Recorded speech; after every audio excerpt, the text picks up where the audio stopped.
أعوذ بالله من الشيطان الرجيم بسم الله الرحمن الرحيم إن الحمد لله صلاة والسلام على رسول الله. Assalamu alaikum wa rahmatullahi wa barakatuh.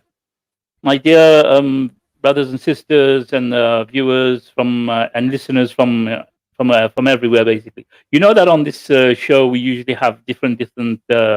We've got stories we've got revert stories. We've got different other activities. What I have tonight is something very interesting. This is an old friend of mine sitting here with me, and Alhamdulillah, mashallah, we'd known each other when we were in the UK. And then the brother had the opportunity of coming to Qatar after I came to Qatar. And we got to meet in Qatar for a while. We were still good friends. And then an instance in his life had happened, which he will be explaining later on, and which made him have to learn the self ruqya.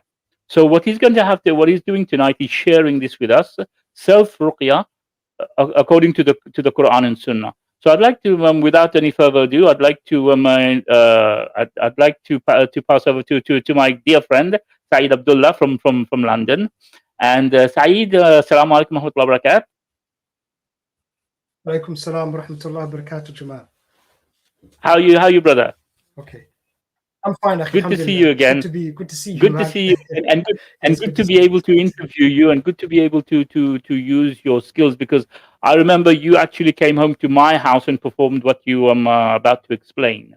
So, what happened? I was having some issues at home and everything, and I'd heard that the brother was doing self ruqya and everything, and the brother came home, alhamdulillah, and he helped me. So, if you could just give a brief introduction of yourself, and then if you could just explain what you're about to share with us, and also I'll be asking you questions as well as we go along. And inshallah, I hope this is useful. This is going to be helpful to our brothers and sisters out there. And if you can link and share. Also, I'd like to let you know that this channel is broadcasting on my channel here. It's broadcasting on Consider This TV, and it's broadcasting also on my Twitter, which is _do jam. And we are part of a bigger network on Consider This TV, where we have about 6 or 7 channels, including Coventry FF, the Dawah Collective, Examine the Word, Behold the God, and my channel. And there's more channels that are going to be joining us. So without further ado, now I'm going to pass the mic over to Brother Saeed, who's going to introduce himself, and he's going to explain the issue of self-ruqya according to the Quran and Sunnah. Okay. Bismillahir Rahmanir Rahim. Alhamdulillahi Rabbil Alameen. Hamdan kathiran tayyiban mubarakan fi. Wassalatu wassalam ala nabina Muhammad wa ala alihi wa ashabihi wa man tabi'ahum ihsanin ila yawmiddin. Wa ba'd. Okay, let's just basically talk about my case. I mean, how I got into ruqya. When I got married, it was back in 1996. Alhamdulillah, actually before I got married, had marriage meetings with the sister, with my wife now. So alhamdulillah, everything went well.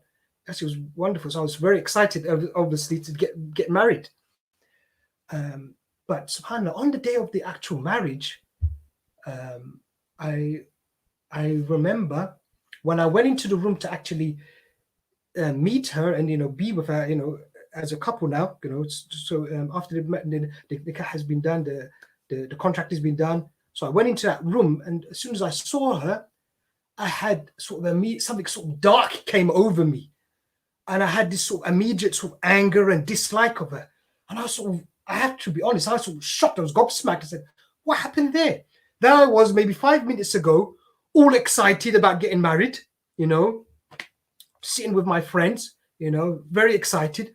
As soon as I go into that room, something just overcame me, and I realized, hey, what is this? This is strange. And I was just basically gobsmacked, and I suppose I was like in that state for about 12 years. Its peak was obviously when I went into that room, but it continued to stay with me. I couldn't understand. Here's a woman that I want to marry, and I'm really interested to marry. I'm attracted to her. She was a wonderful sister, I mean, it's more, So, and And then after that, I'm having all these problems. So I was wondering what's going on. She's my wife now. Before I married her, you know, everything was wonderful. I married her, and I've got all of these problems now. You know, why do I have this? Where did this sudden hatred and anger come towards my wife? Where did it come from? So I didn't understand it. So what I did in the end, what it was, I was just basically blaming myself from the problem. It must be you, Said. You must have been getting up to some sins. You've done something wrong. But then I would sit there thinking, what have I done? I couldn't understand what the problem was, you know? So what in the end, what I sort of convinced myself was that, you know, Said, what this is, you've just got to deal with the situation. You know, marriage has its ups and downs. This is just one of those downs. It's a very long down, but you're just going to have to deal with it. Because I was sitting there, I was wondering, shall I divorce the sister now? And I was thinking, how can I divorce this? How can I divorce? She's not done anything to me. It's all me, basically. So what I did, I just, you know, sort of just grit my teeth, basically. You know, that's it. Forget it. We just got to carry on, you know, and carry on with the marriage. Do what you have to do, and just ignore these feelings. They were horrible feelings. You know, I had the feeling of actually wanting to kill her sometimes, and sometimes I would just be sitting in my house, in the living room, and I would just be angry, and I couldn't explain why I was so angry. You know, I remember actually phoning one particular brother, one of my teachers, and I asked him, look, you know, and he wasn't teaching me anything to do with ruqya. He was just teaching me salah and other things. So I phoned him and I said, you know what, brother, you know, I've got this problem. I have this anger towards my wife, and sometimes I just get angry. I don't even know why I'm angry. What is that? And then he says to me, that's interesting. He said, you know what? Don't worry about it. I get the same thing now and again as well. So I sort of stepped back and sort of said, well, okay, then this must be normal then.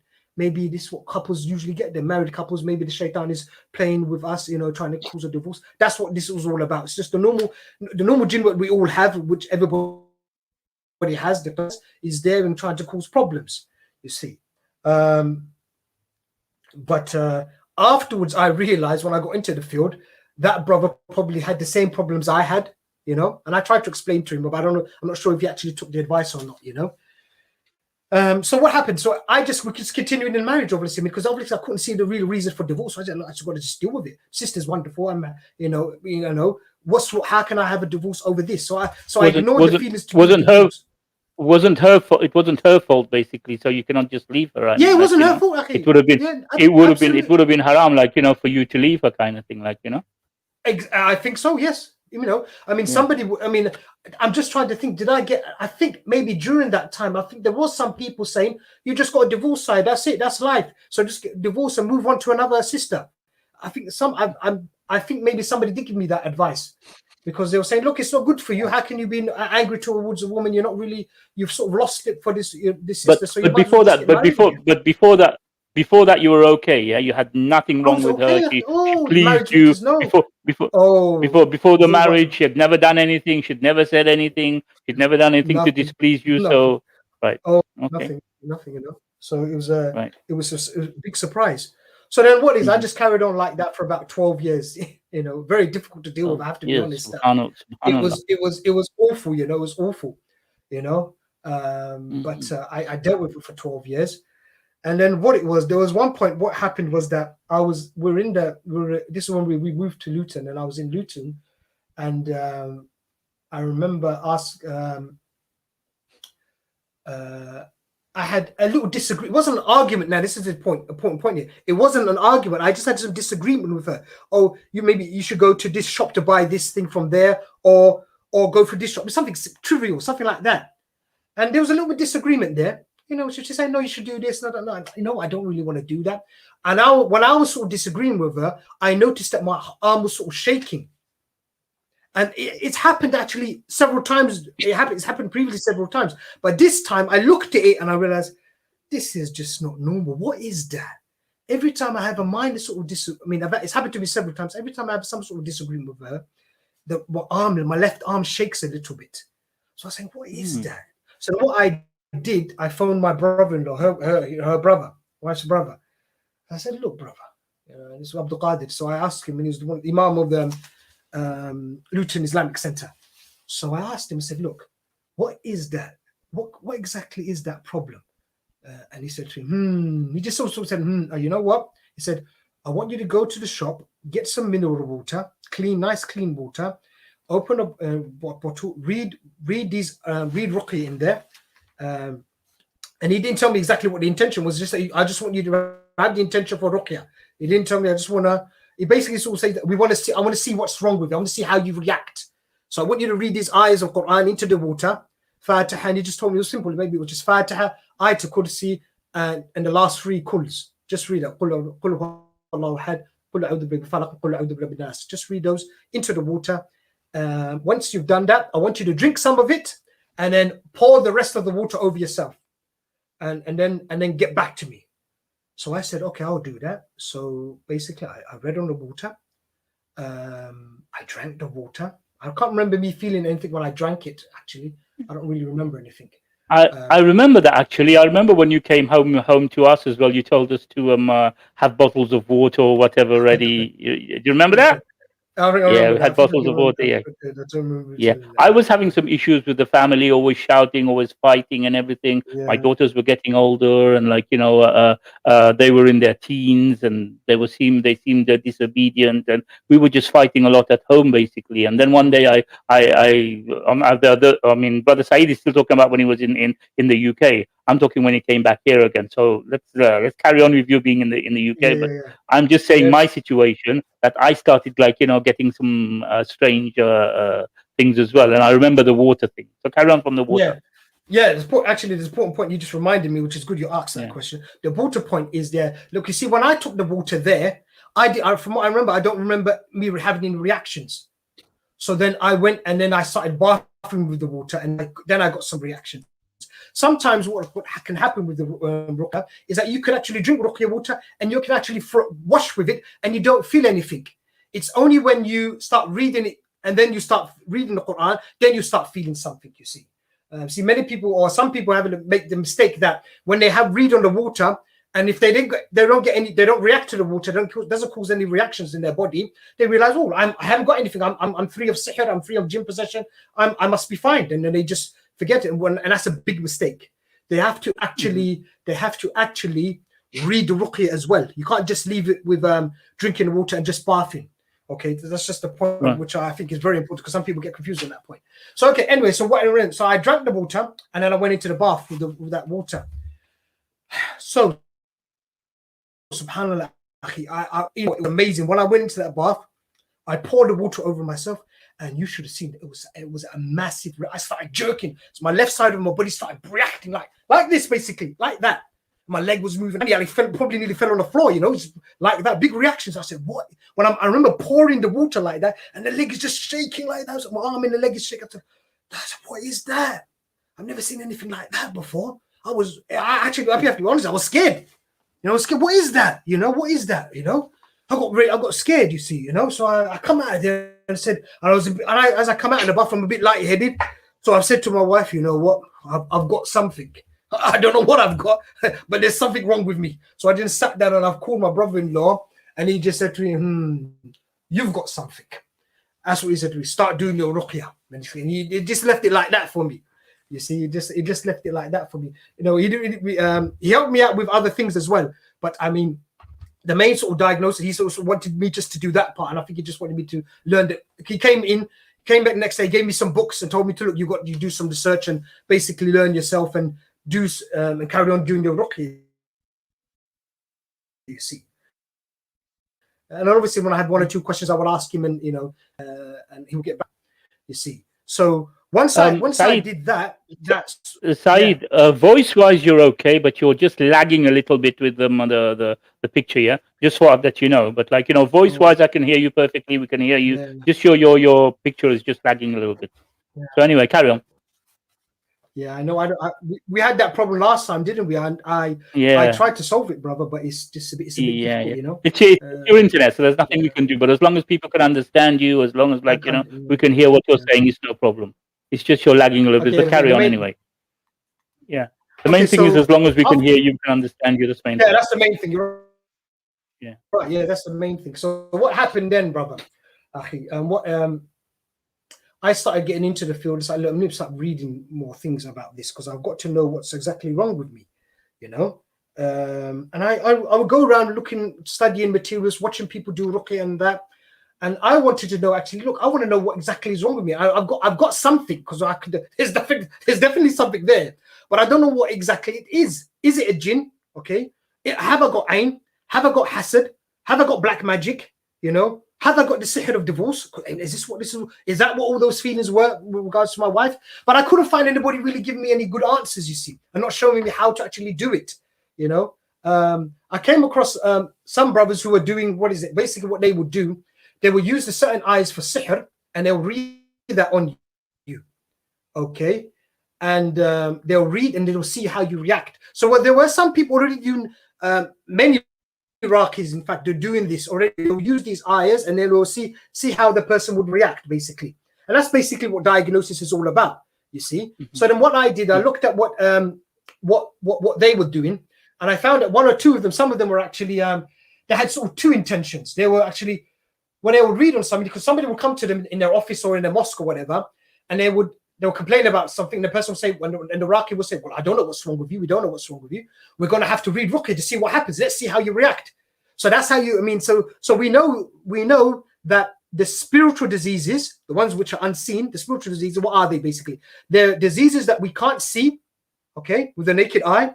We can't touch them. I mean, it's not physically there. It's not physical. But however, they react to ruqya. So that's how we know that they're there. So for instance, when these people come and see one of these Raqis, they will just read and they'll see if the person reacts. If the person complains about some pain in the head, you know, I'm feeling a bit sick, oh, I'm getting tired as you're reading, then the Raqi would say, yes, you know what, you've got something. And then they'll tell them, look, you reacted to the... I remember that as well.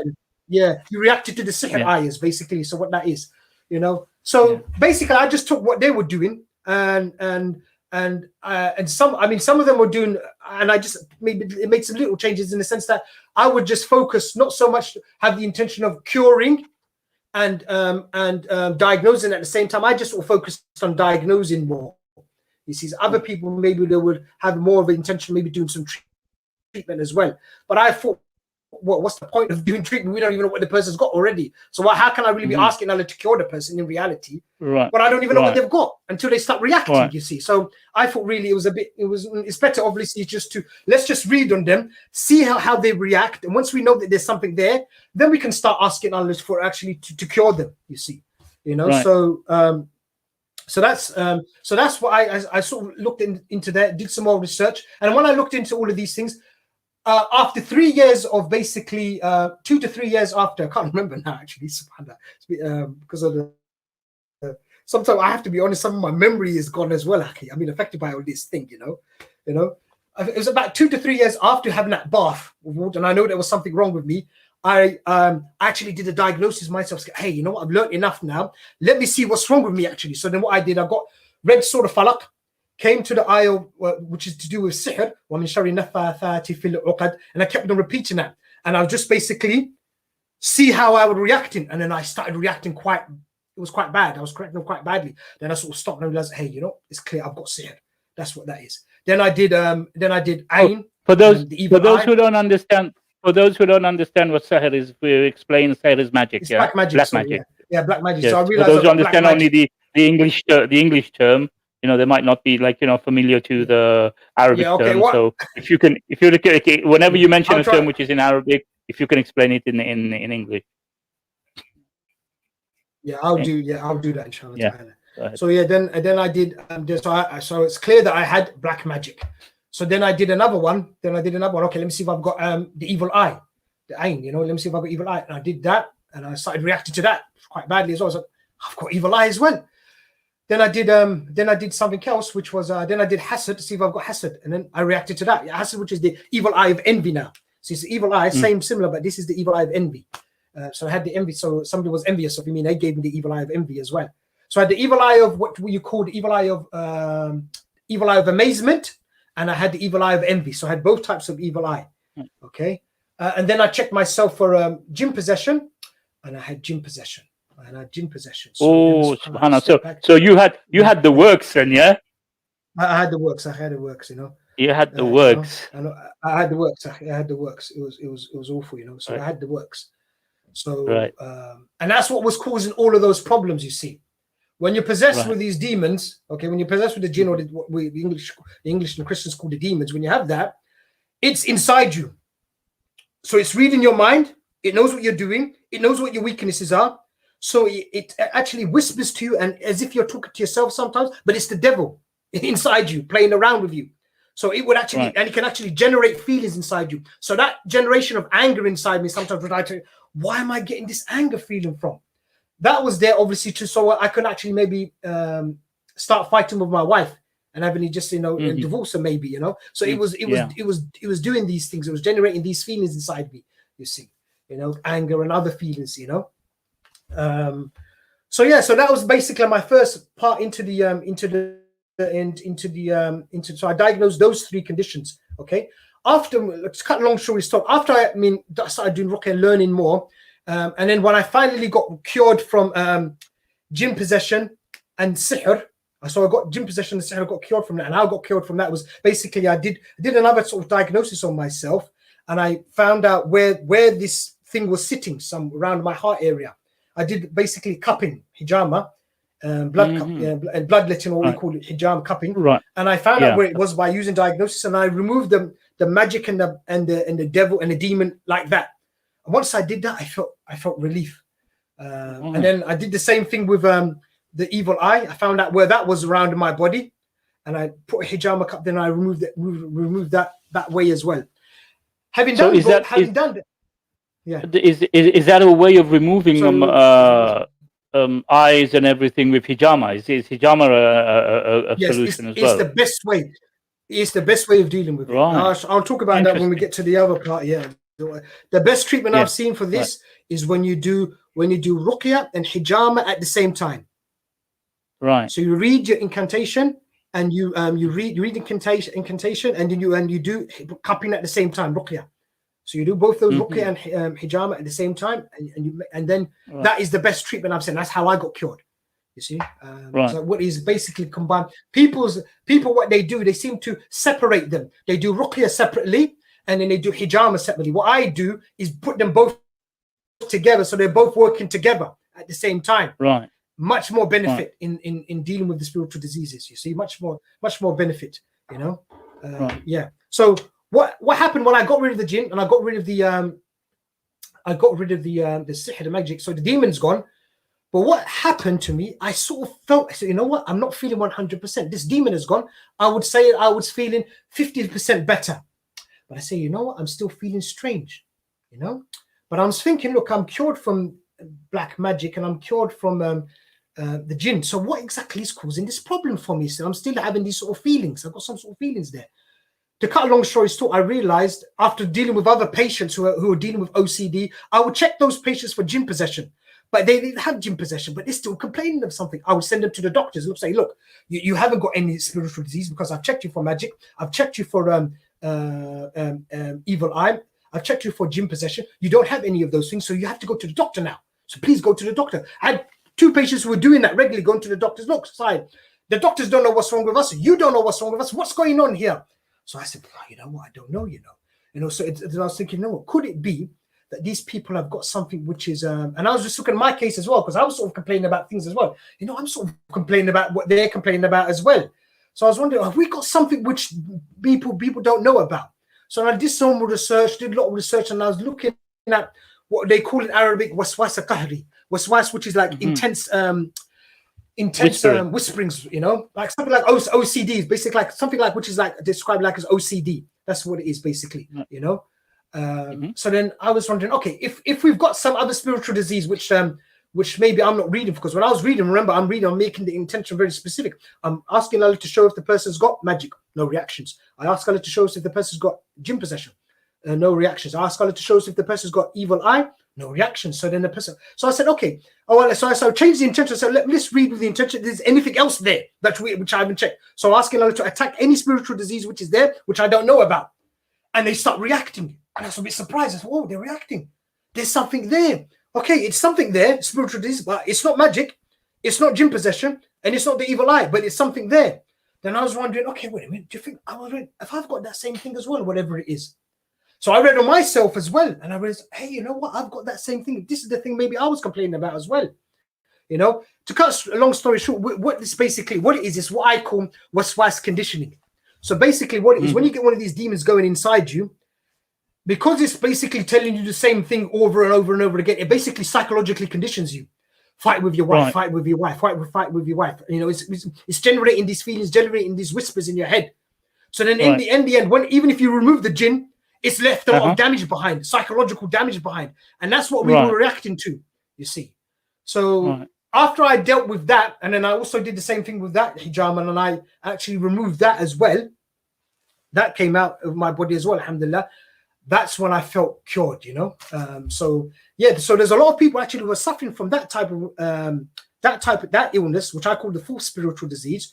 Which sadly we didn't. I forgot to tell you to put it on the title of that, but it doesn't really matter, you know. But that's another actually separate disease in of itself. It's another disease, you know. So if people find that they haven't got jinn possession or black magic or evil eye, well, you better check for that. What this all means is that we can have new spiritual diseases, because you have to remember in the Sharia, it's fixed. Just like the physical diseases, they're not fixed. We can have new diseases like we have now, COVID-19. We've got this COVID-19 running around. So we can, always have if we can have new physical diseases, we can also have new spiritual disease. Right. We have Said. We've got Brother Muhammad, who's part of the group of the network as well. Got CovFF, which is Coventry Faith Foundation. He's going to be joining us. Brother Muhammad, I've sent you the link in your Twitter. Yeah. If you want to join us, you've got the link. You can join us, inshallah, and then you're more than welcome. Any brothers out there as well from the network who are out there listening, they want to come and join us, you're more than welcome, inshallah. Sorry, carry on, Saeed. Yeah. So what was I about the waswas condition? Yeah. So this is something which people don't know about. Sadly, you know, a lot of people are suffering out there. Like those two patients I dealt with, you know, they were suffering. Right. But they didn't know what to do, and finally, alhamdulillah, we found out what the problem was. You see, you know. So sadly, many people do ruqya. Many people who are in this field, they just stick to jinn possession, black magic, evil eye, and hasad. That's it. They don't look at anything else. But having said that, they are aware of waswas or whatever it is, and what they do usually then, they know about waswas. People have still got problems. They just send them to the doctor and say, look, you got to go see a doctor for that. And really, the doctor cannot help the patient in that sort of situation with that disease, you know. Right. There is definitely. Well, I should mention here. There's definitely importance of going to the doctor, because we've got to use the diagnosis to. If the person has got no spiritual diseases, then they have to go to the doctor. Let the doctor diagnose physical diseases. That's their job. Let them deal with that. We don't say don't go to the doctor. No, we say go to the doctor. Let's go to the doctor. You know, it's important. You know. So you got to get both. Both have to be both. You have to both types of medicine are important. You see, both types are important. You know. Okay, let me just go on to basically explain what ruqya is. Basically incantation in English. That's what it basically is. You know. So basically, what ruqya is basically a du'a of seeking the help of Allah against diseases. And that's just a very layman's basic definition of it. And it could be to do with physical diseases or spiritual diseases. Now, as you can see from that definition, and this is what the scholars actually agreed on, they never said that ruqya is only for treatment, as some people might believe. Ruqya is only for treatment, so you can't use ruqya for diagnosis. So no, this is not right. Most of the Raqis out there, they use some sort, even the ones in Qatar where you are, the awqaf, they read ruqya and they see what happens to the person. They look for reactions. So ruqya is being used for diagnosis, and nobody will say this is a bid'ah or this is against Islam or this is wrong to do. Most Raqis, that's what they do. That's what we do. We read and we see if there's a reaction, and then we know if the person's got a spiritual disease, because we can't see them. You know, we can't see them. You know. Like I said, the physical diseases they don't react to ruqya. That's how we differentiate between the two. You know. Now the evidence, we can say the evidence for ruqya diagnosis, we can use it as evidence. The hadith of the Nabi Sallallahu Alaihi Wasallam when he was when he suffered from sihr for about 6 months, but he didn't know he was suffering, and he made a du'a to Allah. He was asking Allah for about 6 months, oh Allah, guide me or show me what's wrong with me, and then finally Allah gave him a dream and explained to him what the problem was. You see, so from that evidence, from that hadith, we can say that it's permissible to make a normal du'a to ask Allah to show you what's wrong with you. Okay. Right. And because ruqya is basically a dua to Allah, there's no harm and there's nothing wrong with somebody does the same thing, but reading with the intention, using that intention, asking Allah, oh Allah, show me what's wrong with me. Basically, because Right. the Nabi Sallallahu Alaihi Wasallam did something basically the same thing. Sallallahu You know, mm-hmm. so Sallallahu Alaihi Wasallam. So we can do the same things. That's basically the main evidence for that. I mean, there are other things and other arguments for ruqya and that, which I mean, people can go on my website, practicalselfruqya.com, and they can read an article which I wrote. Practical Self Ruqya, right? Yeah, practicalselfruqya.com. You know, and on there they can find an article which is called "The Importance of the Importance of Ruqya Diagnosis," and in there I talk about the evidence of ruqya and why it is important to do, basically. Okay. Right. What are the benefits of actually doing ruqya diagnosis? Because there are definitely benefits. So practicalselfruqya.com, yeah. That's it. That's it. Can you type it in the back chat? Yeah, type it in the back chat, and then I will post it for anybody who yeah. Just type it in the back chat. Yeah. Okay. Okay. Anybody who wants to go and research a bit more, if any of the viewers have any issues, any problems, and they want to go do some what do you call it, diagnostics or whatever, then they can check it on your website. Okay, right, I got it. Okay, carry on. Can you see that?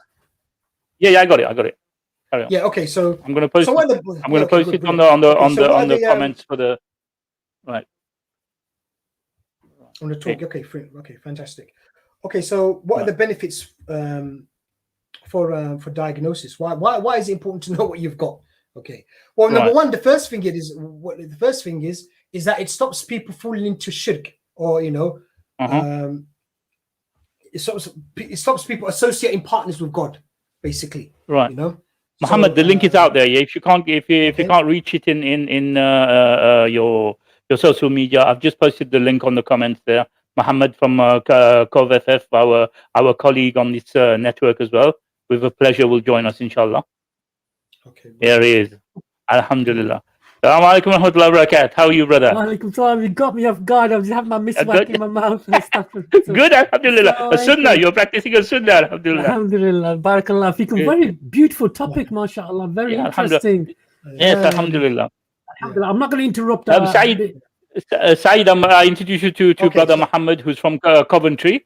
And he's one of the brothers who's on our network, like, his channel, Coventry FF.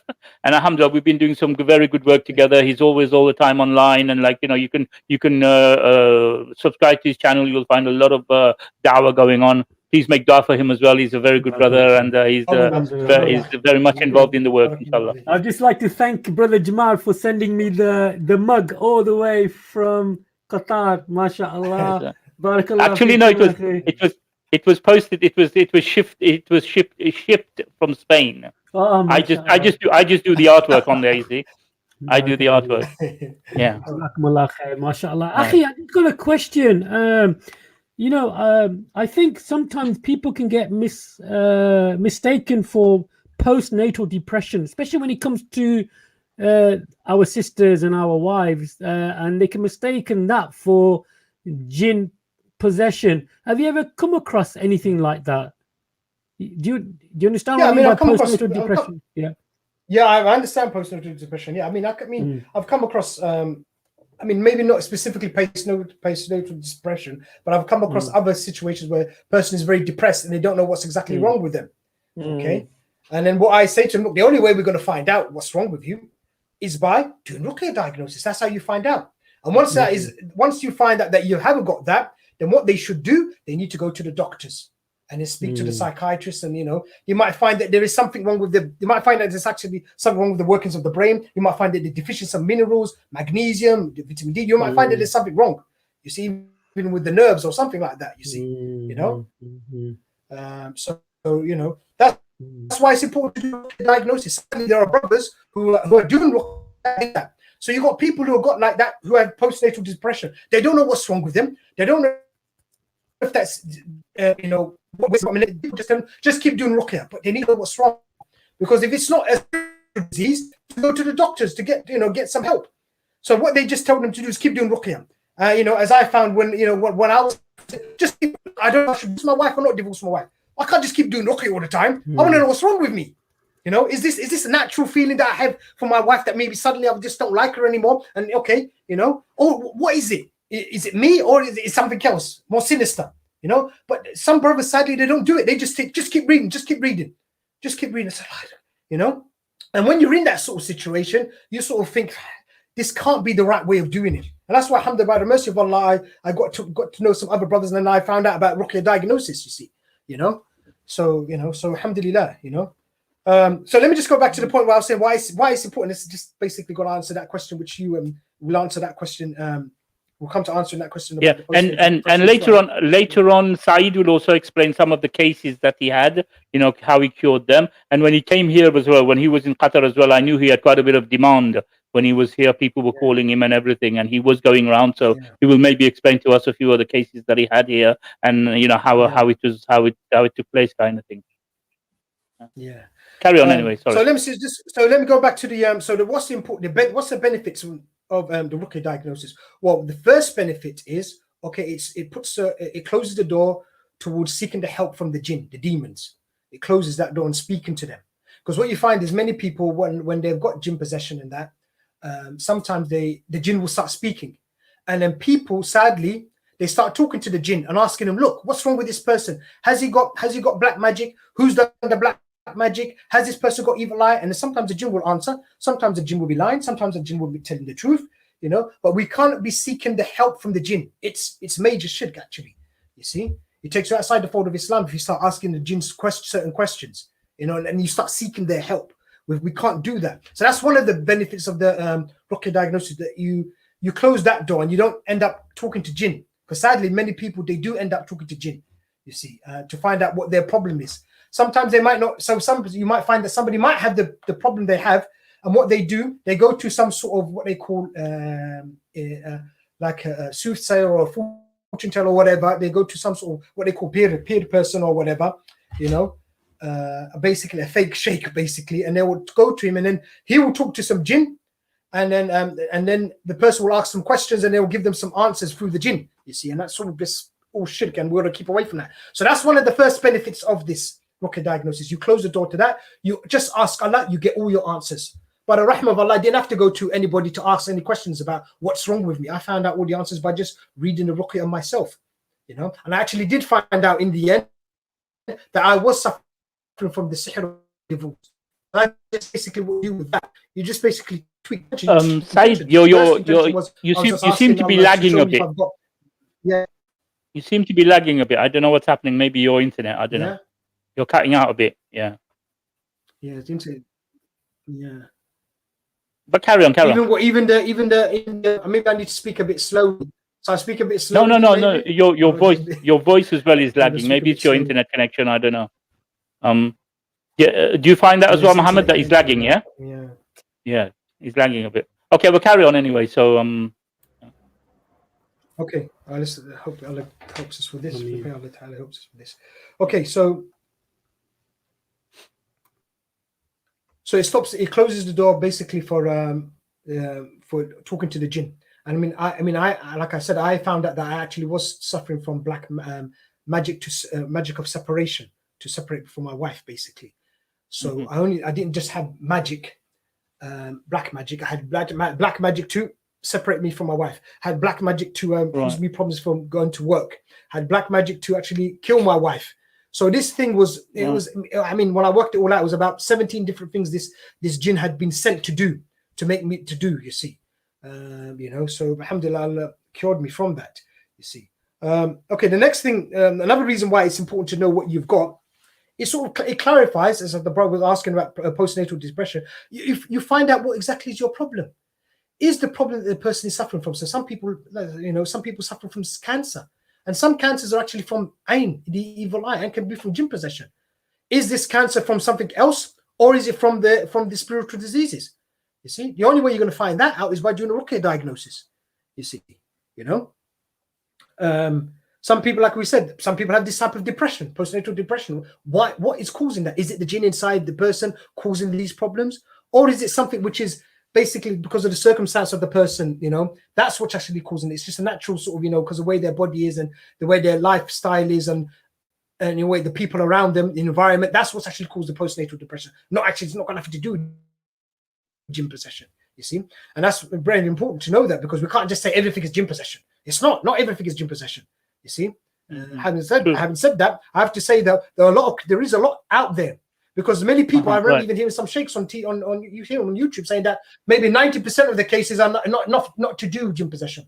What I would say there, that person shouldn't really say that, because they don't know how to diagnose. If you don't know how to diagnose, okay, then you can't really come out with a figure like that. You see, I've heard people say about 90% or what, so many cases, most cases are not jinn possession or black magic.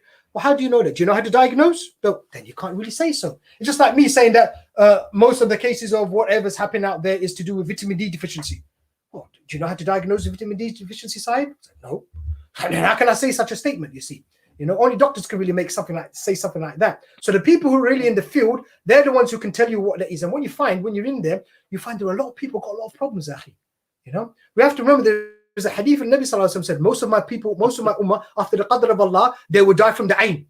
So it shows you that we need to find out what the ayn is. A lot of people are going to be dying from it. So it's just not that we don't need to find out. It's very important to find out what it is, to find out what it is, because a lot of people are going to die from it. So it's important for us to try to find out what's wrong with it. And people need to do ruqya diagnosis on themselves to find out if they've got anything, you see, So so ruqya diagnosis clarifies what the person is suffering from. If they've got what their problem is, basically. Is it spiritual or is it not physical? If it's not spiritual, then go see the doctor, you see. Another thing, one of the benefits of doing ruqya diagnosis is that it helps your treatment. So your treatment is enhanced. It becomes much better. Why is that?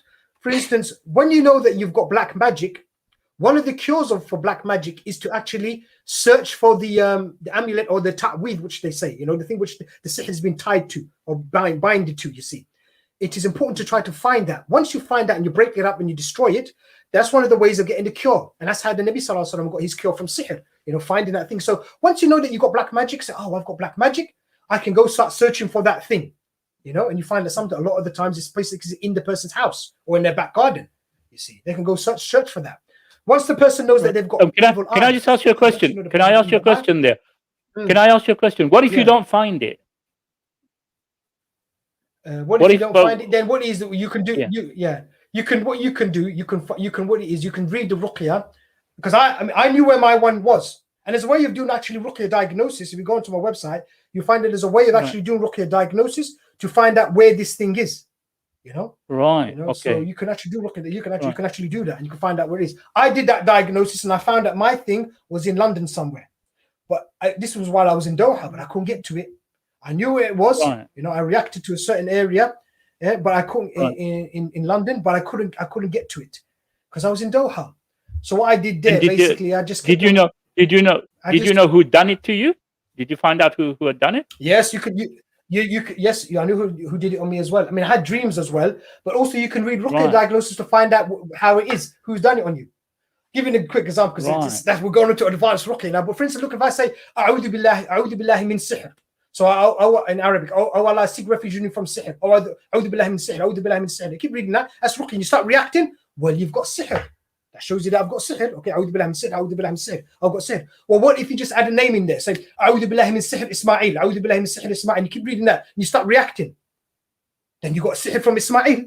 That's what it is. I mean, because once you do, and you change people's names in there, you find out you don't react to certain names, but certain names you read, you start reacting to that particular name. That's how you know that person gave you sihr. You see, that's how you do it. You see, for more information on that, I have got a talk on advanced ruqya, how to find it and how to watch a work. He's given it to you. So on the I did it in Luton Islamic Center. You go to Luton Islamic Center, and we have a question here for you, Saeed. And they've got a talk. Yeah. We have a question. If you can read that.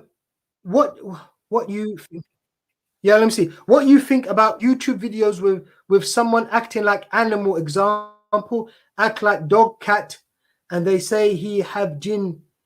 Is this fake? Well, sometimes I have to be honest with you. The jinn does act like a cat or a dog.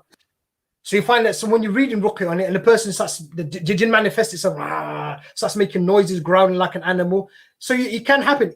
Could it be fake? Yes, it could be fake. People can pretend to have jinn, and when they don't have jinn, that's possible. So you might have somebody who's who come to you and say, look, I want to I want to see if I've got something. And they're actually just pretending, basically. Yeah, that can happen. But is it possible that somebody could have some sort of cat or dog inside them and start growling like or barking like a dog? Yes, it's possible.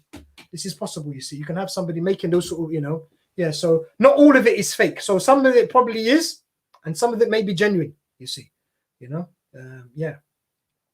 Just a point though, on the point of the issue when the jinn speaking and talking, from what I found from my experience, that's all to do with sins. Now, I'm not actually reading ruqya anymore, to be honest. I've stopped reading ruqya on people. What I do mainly now is just that I teach them how to do it on themselves and their families, because this is what the Salaf, the pious predecessors, used to do themselves. They didn't even used to really go to a specialist to read ruqya. So what I'm trying to do in work I'm doing, and that's why I called my website Practical Self-Ruqya, is try to teach the people, look, you can do it yourself. You don't need me. You've got Allah. So do it yourself. And you can read on your families and your children. You don't need me. I'm not special. Do it yourself. So that's what I'm trying to demystify, because people say, oh, ruqya is something special. It's a complicated science. We have to go to somebody, sheikh, a special person to go read on us. No, you can do it yourself. All you need to do ruqya is Surah Fatiha and Surah Falaq and Nas. That's it. In fact, you don't even need Surah Falaq and Nas. You just need Surah Fatiha. So as you can see, even a new Muslim can start doing it on themselves. Children can do it on themselves. It's not something complicated. Some people think you have to go to a hafid, somebody who's memorized all of the Quran, then we can get it. That's not true.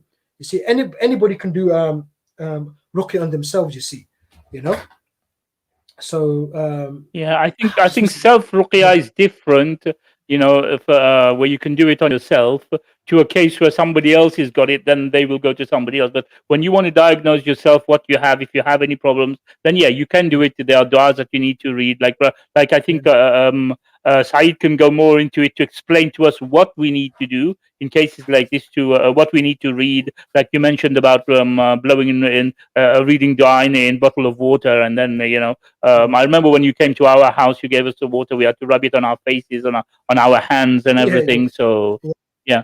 So if you can go more deep into that as well.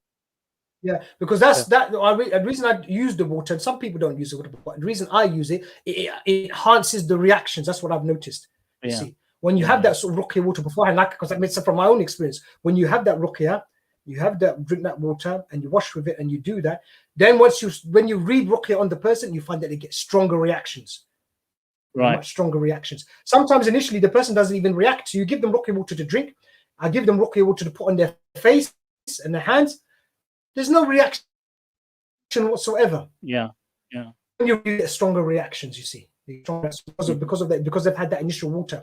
So just going back to that point where I was talking about that case, because that question was about these cats and dogs and making noises and that. All right. What you find that a lot of these cases, all the cases I've dealt with, and this is why I wrote my article, how sins affect sins affect possessed Muslims and why jinn speaking them. Basically, what we found from our research and dealing with people is that the jinn really only speak in people who fall into major sins. That's what we found from my experience. We don't find the jinn speaking into small children. We don't see small children, children below puberty. We don't find the jinn speaking in sheikhs and because I read on what students of knowledge, and they don't find it happening. You read on student knowledge, in fact, when I read on them, nothing is happening. They may be shaking that, but the jinn is not speaking or never speaking them.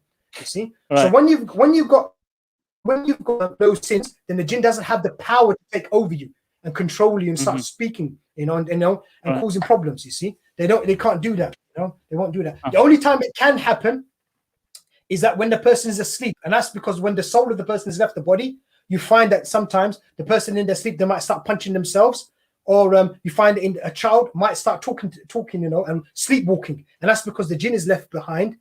And because the soul is just sort of left the body, and the jinn is left behind in the body, and that's what causes the jinn to take over. But during the daytime, when the person is not sleeping, the jinn can never take over. You see, Okay, let me just go back to the last. We have another question. We have another question. Do you want to do the last point and then take the question, or do you want to take the question? Let me do this last point, and then we'll do then we go on to that question. Okay, the last point about the ruqya diagnosis, why it's important, is that ruqya diagnosis is the only way that you're going to know that you're cured. There's no other way except maybe through dreams, and you have to get a specialist who does dream interpretation to look at your dreams. Really, for ourselves, the layman, the only way we're going to know if we're cured or not is by doing ruqya diagnosis. There's no other way of knowing. Meaning, if you read the ruqya on yourself, treatment even, or ruqya diagnosis, you find that you're still reacting. I mean, it's still that you've got something. You can't stop ruqya. Sadly, many people, they don't know this point. And what I've got some people who what is it? They think they're cured, and they think they're cured because their life is sort of got a little bit better. So they walk around thinking, you know what, life seems to be a little bit better, and you know, I'm not getting any more crazy waswas anymore, so I must be cured. And that's a fatal mistake, subhanallah. Especially if you've got the sihr, you got jinn from sihr. What those jinn do from sihr is, okay, they know that you're doing a ruqya, they just sort of be quiet for a while. In the sense that they don't give you any more waswas, they just sit in your body and they don't do any, they just keep themselves quiet, okay, and they don't cause any problems. So the person starts speaking, you know what, I've been doing ruqya for a long while, yes, it's all, I'm much better now, yeah, alhamdulillah. And they might just leave you for 3 months, don't give you any waswas. After 3 months, they slowly give you again. The person says, oh, I was from sihr. Now, this must be natural feeling, therefore, okay, I might just divorce my wife. And then the person starts divorcing his wife. See? So that's why it's important to do ruqya diagnosis. Don't presume that you're cured just because you're feeling better. No, this is not a physical disease. That when you, and that's the rule which you apply to physical diseases. When the person, like you have COVID or whatever it is, you feel, I'm feeling much better. That's one of the signs that you're getting better, that you are better. You see? Okay, you don't feel any more pain. You're feeling much better. You can do what life has become normal. That's brilliant. Alhamdulillah, it's one of the signs that you're cured. Okay, you're not making any more complaints. But don't apply that to the spiritual diseases. We need to read ruqya because we can't see them, and we can't feel them until you read the ruqya. You see? So how do I know about rahmah of Allah? Because I've read the ruqya. When I kept on reading on myself, no more reactions. That's how you know. There's no other way of really knowing if you're cured or not, Okay, we can take that question now. Actually, it's not a question, it's a statement, but if you can just follow up with it. After someone kills all the jinn and destroys the sihr network with jet hijama, they find sihr is still left in the body. And you mentioned that, in the stomach, which is coming out.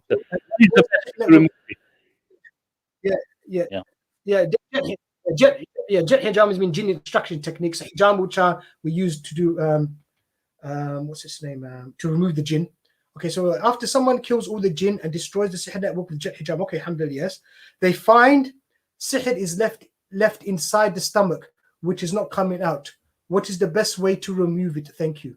Okay, the best way to remove it, okay, is to use habit soda. Okay, is to use habit soda. Black seed oil. So regularly they should be taking habit soda in the morning. And black seed oil, you could use some of that. So black seed oil, habit soda, and use some honey. Take some honey with ruqya on it. They should be taking that every day in the morning. Okay. Another thing they can do is use sunnah to try to flush their system out. Okay. That's what they should do. So they should keep doing that. And obviously they should keep doing their ruqya. The other thing they should do, okay, the other thing they should do, which I did, is that they should try to do specific ruqya diagnosis and try to find out where exactly this thing is in their stomach. Because if they can find out where this sihr is, they can put a hijama cup there as well and do jet hijama to take it out. You see?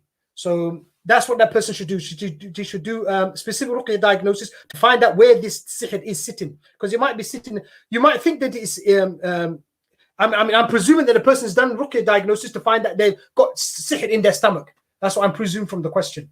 Okay, and if that's the case, they've done that, then they should do the diagnosis to find out where exactly it is in the stomach area, put a hijama cup there and remove it. And you can get more information, or if you read my article, how Allah cured me, because this is one of the ways I used to get cured, you see.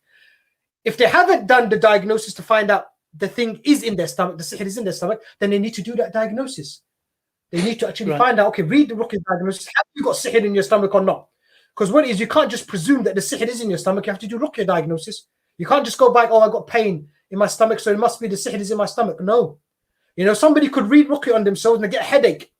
Oh, the jinn must be in my head. No, not necessarily. It might be in your feet. You see. I remember when I was doing ruqya, my legs would shake. But was the jinn in my feet, in my legs? Nope. It was in my chest area, It was in my chest area. So I used hijama and then I removed it from the body. There, you see. Okay. What is to doing? We still. How long have we got, Jamal? We're okay for Yeah. time. Yeah. Time. I'm no problem. It's you're the main man here. You're the guest here. We're learning from you, alhamdulillah. Yeah, and I've got great pleasure as well. I'm Okay. accompanied by our dear brother Muhammad here, who's reminding me of a sunnah that I haven't been practicing. So I need to get my miswak out as well, inshallah. So jazakallah khair. Yeah, actually, So carry on. that We got reminds me as well. yeah. So carry on. Actually, Yeah. Also, talking if about you can, miswak, the jinn actually don't like miswak. They don't like miswak. right. That's what we've noticed, you know. And they don't like Right. and they don't like brothers with beards. There's another thing as well. Brothers with beards, Right. they don't let's get scared of them. You know, they get scared of brothers Right. with beards. You know. But what is the miswak? You'll find that if you hold that miswak in your mouth and you've got jinn inside you, and you suck on it and you use it to brush your teeth, if you just hold that miswak in your mouth, you find in the end the person will start shaking. You know, so you find the person shaking because the jinn doesn't like the miswak. There's something about the miswak the jinn don't like. So you can actually break down or cut up a miswak into pieces, or actually grate it using a cheese grater, and actually put that into water and actually bath in it. You know, and you can find that sometimes it's beneficial to do that. It's because the jinn don't like those things. So whatever the jinn don't like, you can use to treat yourself. You see. Yes, yeah. That's what I was going to ask you as well. You can use it. I was going to ask you as well. Can you give us some techniques, like once you've diagnosed now, some techniques on what to read and what to you mentioned about the habat soda and honey, and then now you're mentioning about the what do you call it, miswak. So are there any other techniques that we can use to keep the to cure it, kind of thing, after we found out that we got something now? What is the regular reading that we have to read? What are the du'as? Yeah, okay. And I'm just note on that. Let's go through the diagnosis, basically. And then when I'll talk about the treatments, I'll mention different types of treatment we can do. Sorry, I'm jumping. I'm jumping the gun. I'm jumping the gun there. Sorry, carry on. No, it's not. No. No, it's good you asked that question, because I wasn't going to go into that. I was just going to talk about maybe just the jet hijama treatment. But it's good you asked. No. It's good that the people who are watching at least learn what to do as well, because you're teaching self diagnosis, so at least they learn the techniques themselves. So if ever they feel something, they can get the cure, inshallah. Carry on. Yeah. Okay, so let's basically how do you basically diagnose yourself? All right, so what you basically do, if you want to know if you've got sihr, okay, if you want to know if you've got black magic, okay, what you would do, you sit down comfortably in the chair, or preferably lie down in your bed, flat with no cover, and you just lie down and relax and get your reference point, what I call the reference point. So basically, the person's not doing any ruqya in themselves. They relax their body, they lie down, or they sit in the chair comfortably, close their eyes, and basically feel their body. Maybe just basically take a mental note of how they're actually feeling at that time before they do the ruqya. And what I call this period is basically establishing the reference point, or the standard reference point, because this is how the person normally feels. Okay, so whatever they're feeling there is normal. We don't consider that to be anything. It's not a reaction. They're not reacting. And even if they've got like a slight headache, for instance, we will ignore it. We'll say, well, this is not being caused by the ruqya, because the person's not doing ruqya on themselves. See, so they'll establish that reference point. Okay, once they've done that, then what they will do, they will read the ruqya. And before they actually read the ruqya, they have to make the intention in their heart, because the intention is in the heart. Okay, they're asking Allah, basically, oh Allah, show me if I've got sihr. Basically asking Allah, show me, give me reactions in my body, because only Allah who creates these reactions. It's not created by the jinn or anything. It's Allah who decides to cause the Quran to cause these reactions. So we ask Allah, show me if I've got sihr. Basically asking Allah to convince me, make reactions in my body if I've got sihr. And you read with that intention. And you read Surah Falaq from the beginning, and then you come to the ayah number 4, وَمِن شَرِّ النَّفَّاثَاتِ فِي الْعُقَدِ, and you keep repeating that. Okay, and the person will maybe repeat that for about 15 to 20 minutes. 20 minutes. Yeah. If you're going to use water, then you can maybe do 15 minutes. And when you prepare that ruqya water, what you would do, you get a glass of water, and they read the ayat into the water with that intention, asking Allah to show us if they've got sihr. Okay. If they drink that water, okay, and they drink that water, put it on their face and hands, and then dry themselves, then if they do that before the ruqya, that would only take they need maybe 15 to 20 minutes. If they're not going to use the water, because like we said earlier, the water enhances the ruqya, makes it stronger, the reaction stronger, then if they're not going to use the water, then they will have to read for 20 to 30 minutes. Once they hit 30 minutes, 20 to 30 minutes, and they see there are no reactions, then they can say that they haven't got anything. But what I usually tell patients, if the first time they're doing ruqya, do it for a few days like that. Because this is new to them. There's something which they've never done before. So I would say, because sometimes the reactions could be subtle, because the person might not have big reactions. And that might be that they have ayn, they may have jinn possession, but it might not be a serious case. Because there's different levels of ayn, there's different levels of jinn possession, because you could end up with an ifrit, for instance, and that's going to react big. That's going to be some big reactions you're going to get. But a person might just have one small jinn inside them, one small jinni inside them, and they're not going to react so much. Or they might have evil eye, but not very strong evil eye, so they're not going to react so much. So because of that, some reactions, and because of the spiritual disease might not be very serious, the reactions might be subtle. So therefore, I would say read over several days. And if they find that they are definitely not reactions, meaning the reference point is exactly the same as when they're reading ruqya, they don't see any difference between the two. They can't feel any difference. How before they start the ruqya, they were feeling in a certain way. They felt a certain way. When they're reading the ruqya and during the ruqya and when they finish, they didn't feel anything, no difference. And say, then therefore you haven't got anything, you see. That's what we would say. Okay, so that's basically how you would work out how to see if you've got sihr. Now, what would the person feel if they've got sihr? Well, how would they feel? Well, there are a number of things. You can't really categorize these things because there's so many. You can't name them all because everybody's going to react differently. And remember, our intention is asking Allah to convince us. Please show us if I've got sihr. Now, one person, Allah might get convinced by. Some person might get convinced by the headache, just a severe headache. Another person might get that same severe headache while they're reading, and then they think, well, I had a headache last week. I don't think this is something new. Somebody might be like that, okay? Or they might, so that might not convince them. So that person might need some shaking of the limbs to get them believing that they've got something there. You see, so everybody's going to be different. You see, like in your case, you said you had the shaking of the limbs. Everybody. Like in your case, you said you had the shaking of the limbs, and when you poured water over you, you had your arms shaking and everything. So that was the sign that you were getting. Yeah. Yeah. Right. Okay. We've got a couple of questions. In fact, that sign, what that means. Yeah. Yeah. Before I forget that point, let me just you get the question up. I'll just say that point when you see actually limbs shaking, so your arms and your legs shaking. When you see clear limb movements, that's a sign that a person is possessed with jinn. It's got jinn in them. So when they read ruqya on themselves and they see shaking like that, it means that there is a jinn there. When they read the ruqya.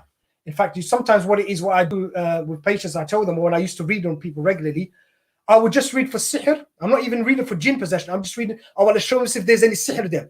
And I'll just read for sihr, and then the person starts shaking their limbs. So I got two diagnoses in one. I know that the person's got sihr, and I can say the person's got black magic with jinn possession, meaning that the person's has got sihr, and the sahir has sent jinn to them as well. So black magic with jinn possession. That's what the person's got, Okay, so what was that? What's the question? Okay. Do you think accidentally sitting? Huh? Karen. Do you accidentally sitting in wrong place can attract a jinn? Well, it's possible. Remember, these things are like humans. I mean, they're like us in the sense that This is the second part of the question. Upset, yeah. Okay. A second part of the same question. Oh yeah, definitely. Any place where something's haram happening, the place is usually full of jinn. So you have to try to avoid those sort of areas. Places where are filthy and dirty. We've got an alleyway here, which is not far from my mum's house. When you walk through there, okay, during daytime, I've stopped walking through there. Obviously, after I learned, because it's a shortcut to get, to the masjid. So, I used to use that place. Once I started getting into the field of ruqya, I decided I can't be going down this road anymore because it's basically a toilet. People defecate there, urinate there, and it's nasty. You see, especially when it rains, It's like when it rains, you get like the reconstituted urine again, you know, kind of thing. You know, the urine is you know, it's back into urine back into solution again. So you want to keep well away from that. What I remember, one of my friends was going, and this is before I got into ruqya. I remember him telling me, "Side, I took that shortcut. I got to the middle of that passage, okay, and then there was a black cat right in the middle there." And I sort of said, "I'm not going," and he doesn't like cats anyway. So he sort of stood there and he said, "This cat's not moving." And I want to pass. It's just stayed there. It's a black cat. So he sort of, shoo, move away. And it didn't move. Then he said, suddenly the cat turned into some sort of big sort of object, big sort of, you know, turned into something massive. And he said, I just ran the other way, ran the opposite way, you see. And in fact, what you're supposed to, in the hadith, when you see things like that, these jinn will sort of change themselves. Or when you see jinn anyway, what you're supposed to do, and what my friend was supposed to do there, was to make the adhan to drive the thing away. Not read ruqya, but make adhan to drive it away. That's what you do when you see jinn. So if you're out there and you see some strange things happening in your house or outside your house, or here, if you hear jinn even, if you hear jinn, what you're supposed to do is make the adhan and drive them away, you know? That's what you're supposed to do. So yeah, going back to this question, whenever you're in any sort of places which are dirty or got haram things there, keep well away from them, because if you enter there, you might end up having, you might have jinn. You might affect it. Jinn might see you and just enter you, you see. You know, it's possible, especially with people who don't do their protection adhkar, their morning even adhkar. A lot of Muslims, they don't do this protection adhkar, sadly, you know. And to be honest, it's like as if somebody's walking out naked without protection. That's what it basically means. And so the jinn see you, they know, and it seems from anecdotal evidence, they can tell when somebody's a sinner, and they can also tell when somebody's protected or not. They can, it seems, and from what we can see, it seems that that's what's happening. The jinn are able to tell if what's happening when they can see somebody who's pious, they can see somebody who's done their protection adhkar or not, you know. And if they see that you haven't done that, they'll come after you. You see, you know, yeah. Can I just? Yeah. So in general, keep away from these places. Can I just make an announcement to remind everybody that you're actually watching this on O People of the Book, but we're also transmitting on other channels as well. We have a network now, and we've considered this TV. That includes my channel. That includes Brother Muhammad here, who's sitting with us. CovFF, Coventry Faith Foundation. We have the Dawah Collection. We have Examining the Word from Brother Charles. We've got Behold the God from Brother what is it? Sorry. Muhammad, Behold the God is Brother Ziyad, Brother Ziyad's channel, yeah. So I'll also remind you that we have a lot of other programs coming next week. On Wednesday, I've got a show. Did Musa alayhi salam perform Hajj? Okay, and I'm going to have some brothers on the show on Wednesday who are very good with the Old Testament, who are very good with them, like, you know, what the Quran says about Musa alayhi salam and everything. And like, you know, so we're going to have a panel with the, you know, the brothers from the same team here. And like, you know, so if you can tune into that, and please subscribe and share our channels. Yeah.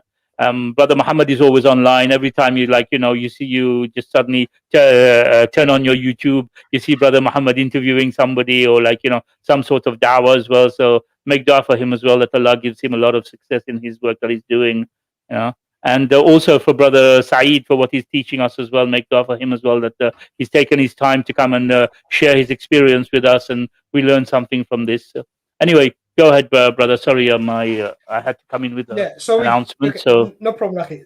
So we looked at how to. So that's how you diagnose black magic, sihr. Okay. Now, in order to work out if you've got evil eye, okay, the evil eye of amazement, okay, what you would do, you read the last ayah of you read Surah Falq again. You do the same process as you relaxing, get your reference point, and then you read the last ayah of وَمِن شَرِّ حَاسِدٍ إِذَا حَسَدٍ. You keep repeating that ayah. And again, the intention here will be asking, oh Allah, show me if I've got any if I've got any ayn, or if I've got any evil eye. And then if you react, the person reacts, then we know that the person's got something. Evil eye, it's the evil eye. You change the intent. You just stick to the evil eye of the evil eye. You also do the envy one after. You can do the evil after. Right. What we generally do, I have to be honest with you, what we generally do, we combine the two together: the evil eye of envy and the evil eye, the general evil eye. Right. Put them together. If the person wants to know definitely if they've got both of them, then they can do another diagnosis to separate them. But what we usually do is just do one all-in-one sort of diagnosis. I forgot to mention actually what you could feel when you do the sihr diagnosis. Well, one of the things you will feel maybe when you do sihr, like I said, if you've got a jinn there with you, limbs might start shaking. The person might start feeling cold. The person might feel, might want to vomit. The person, when we tell them to do the diagnosis, we usually tell them to keep their eyes closed. Keep their eyes closed and do the diagnosis. The reason we tell them to do that is that what we found from experiences, when you keep your eyes closed, you actually find that your eyes are reacting. Your eyes will react. And sometimes the patient actually will start seeing things as well. Colors, they might see things, and that's actually a reaction. You actually, when the eyes are closed, they might see an animal. And they might see a dog, they might see a snake. And that's actually, if they do see something like that, that's actually the jinn inside them and the thing's moving. So you find a snake or a dog in there and they're trying to attack them. That's actually the jinn which is inside them, you see. So that's why it's important for the patients to keep their eyes closed throughout the diagnosis, throughout the diagnosis. Other reactions that you could feel very hot, you could feel very cold. You might feel like you want to pass urine, you might want to defecate, you might get all of these things, even though maybe you've just used the toilet before you did the diagnosis. You might start getting these sort of feelings. So it's not fixed, Some people try to write out of all of the reactions that really, usually what we find, there's the reactions are person specific. So what's going to convince that person to believe that they've got it? They will get that thing. And that's what you're actually asking Allah subhanahu wa ta'ala. Oh, Allah, convince me, show me that I've got sihr. So Allah will show you something that you would know that you've got it, you see. Okay. Now, regards to the reactions for the evil eye or hasad, what they'll find is when their eyes are closed, usually what the reaction they find for that is their eyes will start flickering. So you find that when their eyes are closed, they can't control it, but their eyelids start flickering. And sometimes they actually start seeing eyes. And this might be the eyes that actually gave them the evil eye, that they might see that as well. Because the evil eye, what it is basically is just something coming from the one who, the aim perpetrator, the evil eye perpetrator.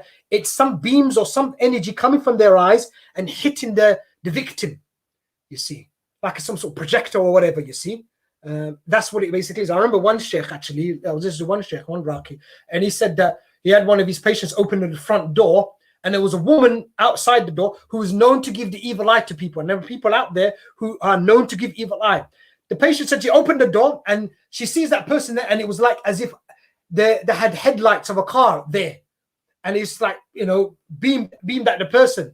That's how powerful the evil eye of that person was, basically.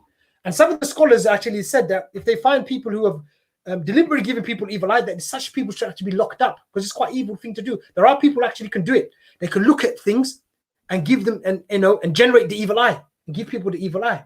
So the scholars said that such people actually should be locked up, if they do things like this. This is why we should always, when we talk about something or we talk about somebody, the goodness of somebody, always say mashallah. Always say mashallah.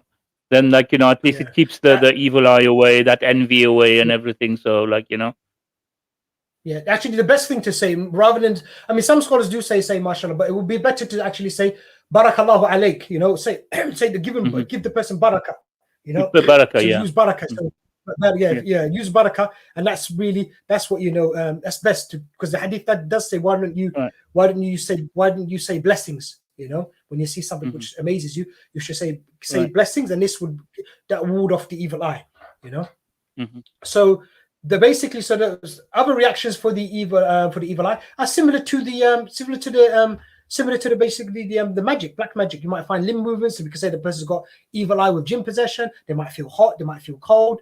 They might want to vomit. They might feel extremely tired. So there are a number of things they would feel. Okay, and if you want more breakdown of what those things are, the person can go to my website and then look at the self-diagnostic notes, and they can look at all the possible symptoms or during the ruqya itself, you see.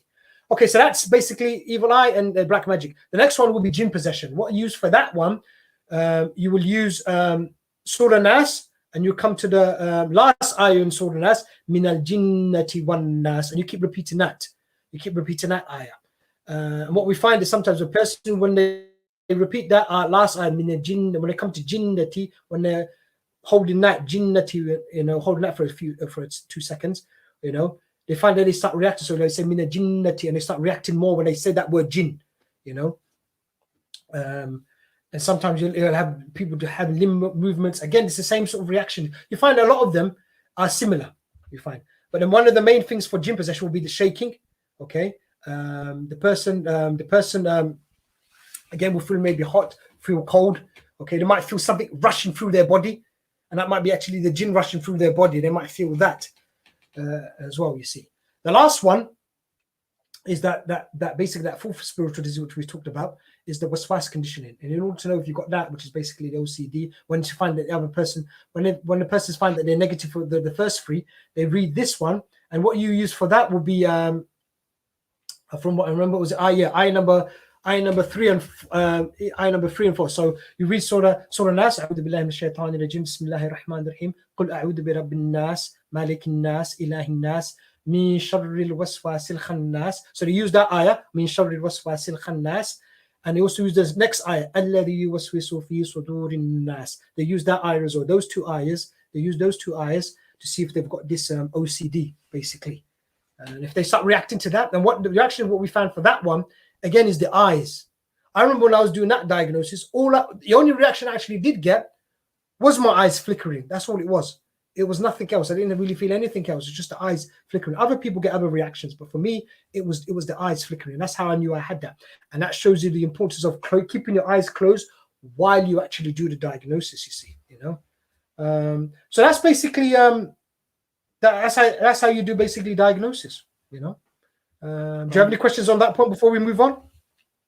I don't see any more questions in the what's the name. But Muhammad, do you have anything else? Do you want to ask the brother any questions? Yeah, alhamdulillah, barakallah fikum. It's very interesting, mashallah. It's a very unique topic, and I think some people are, scared in one way, because how the films portray, demons and exorcism and all this kind of stuff. And as Muslims, we've got the tools, as the brother explained, how to deal with it, and we really shouldn't be scared of these of the jinn and alike. So because our tool is the Quran and the Sunnah, and as long as you got that toolkit in all aspects of life, alhamdulillah, the brother, mashallah, is always referring back to the Quran and the Sunnah, which is very, very important, brothers and sisters. Sometimes the brother mentioned, sometimes we go to some peer or we go to some holy man, and he's probably possessed by a jinn himself. And so so I find this very interesting, and you do hear a lot of stories of brothers and sisters who are possessed by the jinns. And then what's the opinion when people go to some peer or some holy man and they write a taweez, or they write like a amulet or something, and they have to wear it? And what's the situation regarding that? That's haram. Is that from the Sunnah? No, it's not from the Sunnah, really. You've got to keep away from that. I read there is a hadith where the Nabi Sallallahu Alaihi Wasallam actually ripped a ta'weez from someone and told him not to wear that. You see, so we can't wear any ta'weez. You see, you've got to keep away from it. And it would depend. It could be sometimes minor shirk, or it could be actually if they do believe that this really does have an effect, it's really changing their life, or really has something, it really does make changes, then that can be akbar, shirk akbar, and take them outside the fold of Islam. So it's quite dangerous having ta'weez. Yes, there is a difference of opinion. What if the ta'weez just contains Quran? Some scholars, there is some, but really, when you look at that one as well, there won't be obviously major shirk in that, but it's better to keep away from these things, because you don't find the Sahaba and the Salaf really doing these things, and the Nabi Sallallahu Alaihi Wasallam do this. So why are we doing these things for them? Try to keep away from these things. If they're not doing these things, then we don't really need to do that. The Quran really should be recited. If you want the Quran to protect you, then read it. And read your morning even adhkar, read it. When you see, for instance, one sunnah which many people don't do anymore, when you see danger, I did mention about when you see jinn, make the adhan. But what else you could do as well? If you see that thing, you see more, a lot of jinn, you've done the adhan and you see more are coming, then on the spot, you could just read Surah Falaq and ask for more protection. You might have already done your morning even adhkar, but you could read more protection, you see. Because there was a hadith once where it's in Tirmidhi, the Nabi Sallallahu Alaihi Wasallam saw a cold, sort of dark wind blowing. And immediately on the spot, he read Surah Falaq and Nas as protection, you see. And that's what we should do as danger. You could be driving your car, you might see something dangerous, you might see some people, an animal, you might see jinn, you might see somebody coming to attack you.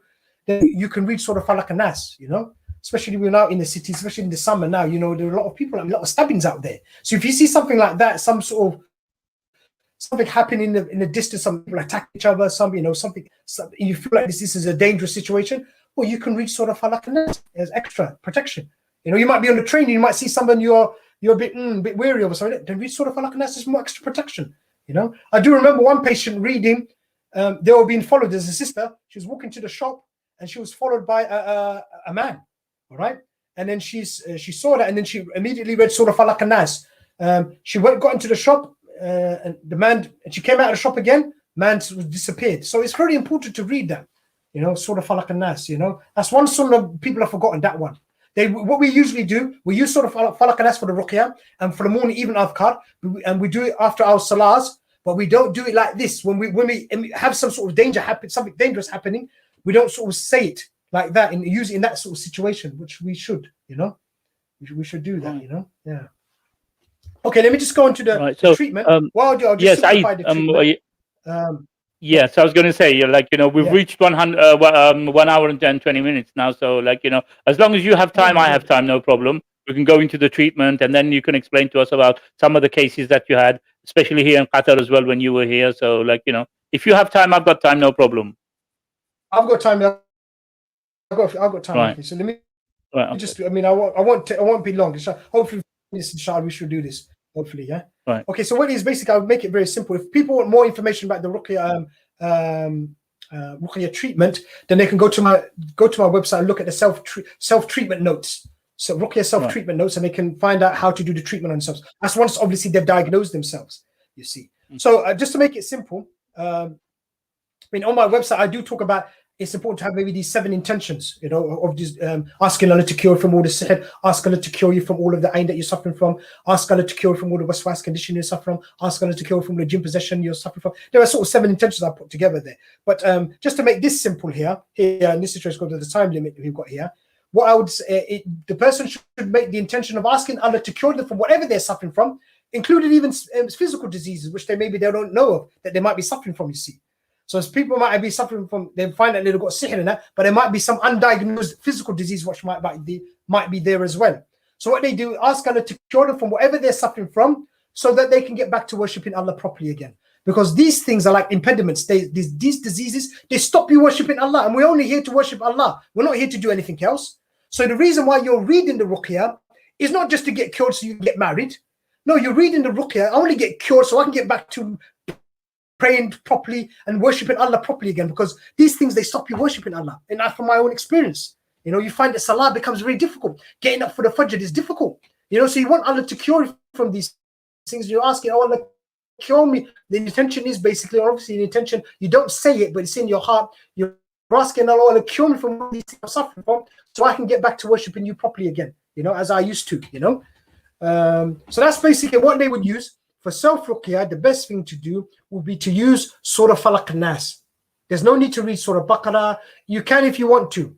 But what we found from experience, and this is actually the sunnah, which many people don't know as well, they think that Baqarah is better than Surah Falaq and Nas. In fact, really, in reality, it's Surah Falaq and Nas. This is the best ruqya. The Nabi Sallallahu Alaihi Wasallam never really used Baqarah or Fatih on himself. There are no narrations on this. He used Surah Falaq and Nas as ruqya. That's what he used.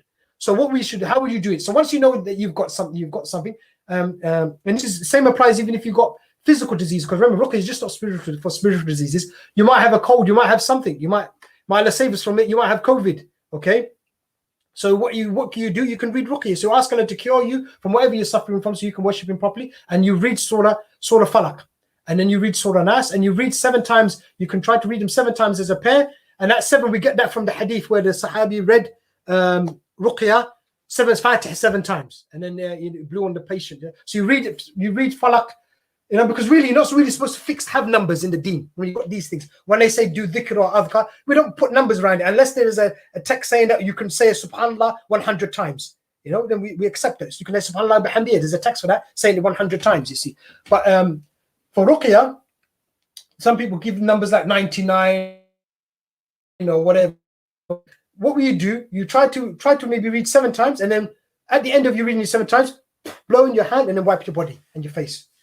That's what the person should do. And then do another 7 times and do that and keep doing that. That's what the patient should do. And they do that as much as they can. Ideally, what we've seen from experience, it's good to do at least 1 hour of ruqya a day. Once you find that you've got one of these diseases, it's better to do what we've seen from experience, 1 hour of ruqya, and they break it up into maybe 20 minutes in the morning, 20 minutes in the afternoon, and 20 minutes in the evening. Doing that regularly, inshallah ta'ala, hopefully they should get the cure. I mean, they can break it up even further if they want, into 10-minute sessions. Or they can do 1 hour all in the morning if they want to, or 2 half-an-hour sessions. But what we say is try to get 1 hour of ruqya in a day. Try to do that. And if you find it difficult to do 1 hour of ruqya a day, then start off with maybe just doing 15 minutes and then build up to the 1 hour. But try to get in the end 1 hour of ruqya a day, Let's just move on to other things about the treatment. What are the best treatments? What we found is that one of the person who asked that question regarding, and they mentioned it, was the jet hijama treatment. I have to be honest with you. This is one of the I've not seen any treatment as good as this, because it combines hijama, which is a cure in itself, with ruqya. Now our ruqya is very weak. It's really weak. It's not like the Sahaba's ruqya. When the Sahaba used to read ruqya, they get the cure straight away. They read 7 times Fatiha, cure is there. They read a little bit of ruqya, it's done. I mean, their ruqya was so good, they didn't even get reactions, Akhi, because the ruqya was so quick and gave them the cure so quick. So they never experienced ruqya reactions. It's amazing, isn't it? Oh, Rasulullah, it's not working, my ruqya. What's going on? The jinn is speaking or something like this. Never had any problem with it. Their ruqya was short, sharp, and done straight to the point, and they're finished, cured. So, Saeed, I think because you're lagging. Yeah. If you want to close your camera maybe, and then just use some audio, because you're not showing any documents or anything. So maybe if you just close the camera, if you just close the camera and then just use the sound, then maybe you will not lag as much. Let's just see if that works. Okay. Yeah. Okay. All right. How's that now? Right. Let's see. Let's see now if it. Am I still lagging? It's okay, but no, you're not lagging. But carry on talking, and then we'll see. Yeah. No, I mean, on your StreamYard, on your StreamYard, you could just stop the camera on the StreamYard. Okay. Yeah. What I just basically covered the webcam. That's what I did there. That's what I did. No, okay. You don't need to cover the webcam. If you stop that, then it.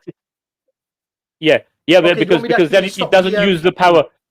Yeah, it doesn't use the power the power of the camera. So if you stop it, then it probably you won't lag that much. Just click on what's the name? Stop cam. Yeah, it says a stop cam and mic, but how would it give us the option to do both? Oh, yeah, okay. No, I've lost you now. No. Inshallah, you'll come back. Inshallah. Yeah, you come back. Very interesting topic, brothers and sisters. MashaAllah. Brother Jamal, barakallah feekum for having such a nice guest on. Alhamdulillah. He's an old friend of mine, actually. He was here in Qatar, and that's how I got to know him. I had some problems at home with my family, and then recently, when I was sitting down, we got back before he came. He just returned to England from Qatar about I think 3 or 4 months back, and then I thought about him when I was thinking of content and topics to bring on, kind of thing. I thought it's a very good good topic where people can benefit from. Absolutely. Yeah. Alhamdulillah. Yeah. Excellent. You got anything else planned in the future, Brother Jamal? Anything planned? Yeah, I was going to ask you the same thing. Let's bring brother Saeed back on and see. Saeed, I think maybe you cannot close just the camera. Maybe both of them are working together. I don't know, because we lost you completely there. But Brother, brother Saeed, there. Yeah, you go. Yeah. It's at the bottom of the screen where you can stop his camera. Can you hear me? That's it. Okay. Yeah, I just saw it. Yeah. Can you hear me? Yeah. We can hear you clearly now. Maybe you won't lag in. Now? Yeah, we can hear you. Yes. Yeah, we can hear you. Yeah. So okay. Yeah. All right. Yeah. So brother Muhammad, I said on just Wednesday. Remind me of the point I was mentioning. What? Yeah. just 1 second. On Wednesday, I was mentioning Brother Muhammad, and you should be on board as well. I think I sent the message in Twitter for the Musa alayhi salam having done Hajj. It is a well-known fact in the Bible. It does mention it, but the Christians kind of deny it. So with the brothers who have knowledge of the Bible and everything, we can go through the subject and finally put the nail in the coffin again, like, so they don't have to go through it again. And can you please tell us what you've got planned, if you've got anything planned? Allahu Akbar, Habibi. Wednesday I'm working, unfortunately, all day. I work away from my city. So I work all day and then I do like a sleepover and I leave the following morning. But this Qadiani debate is continual headache and stress for me. There's another debate taking place on Sunday, 7 p.m. UK time on my channel CovFF. And the Qadiani is claiming that after the Prophet Muhammad, peace be upon him, there was another prophet. Yeah, that's what they claim. They claim that MGA was a prophet. So he was to debate this now with Brother Abdul Razak. That'll be 7 p.m. this Sunday. I don't know if you watched the last debate they had. I did. Yeah, I watched part of it. Shocking, Akhi. It's just shocking, some of the beliefs of these deviant individuals. Allahu Akbar. May Allah guide them or break their backs. But shocking. Barakallah fikum. But that's this Sunday, 7 p.m. inshallah. Right.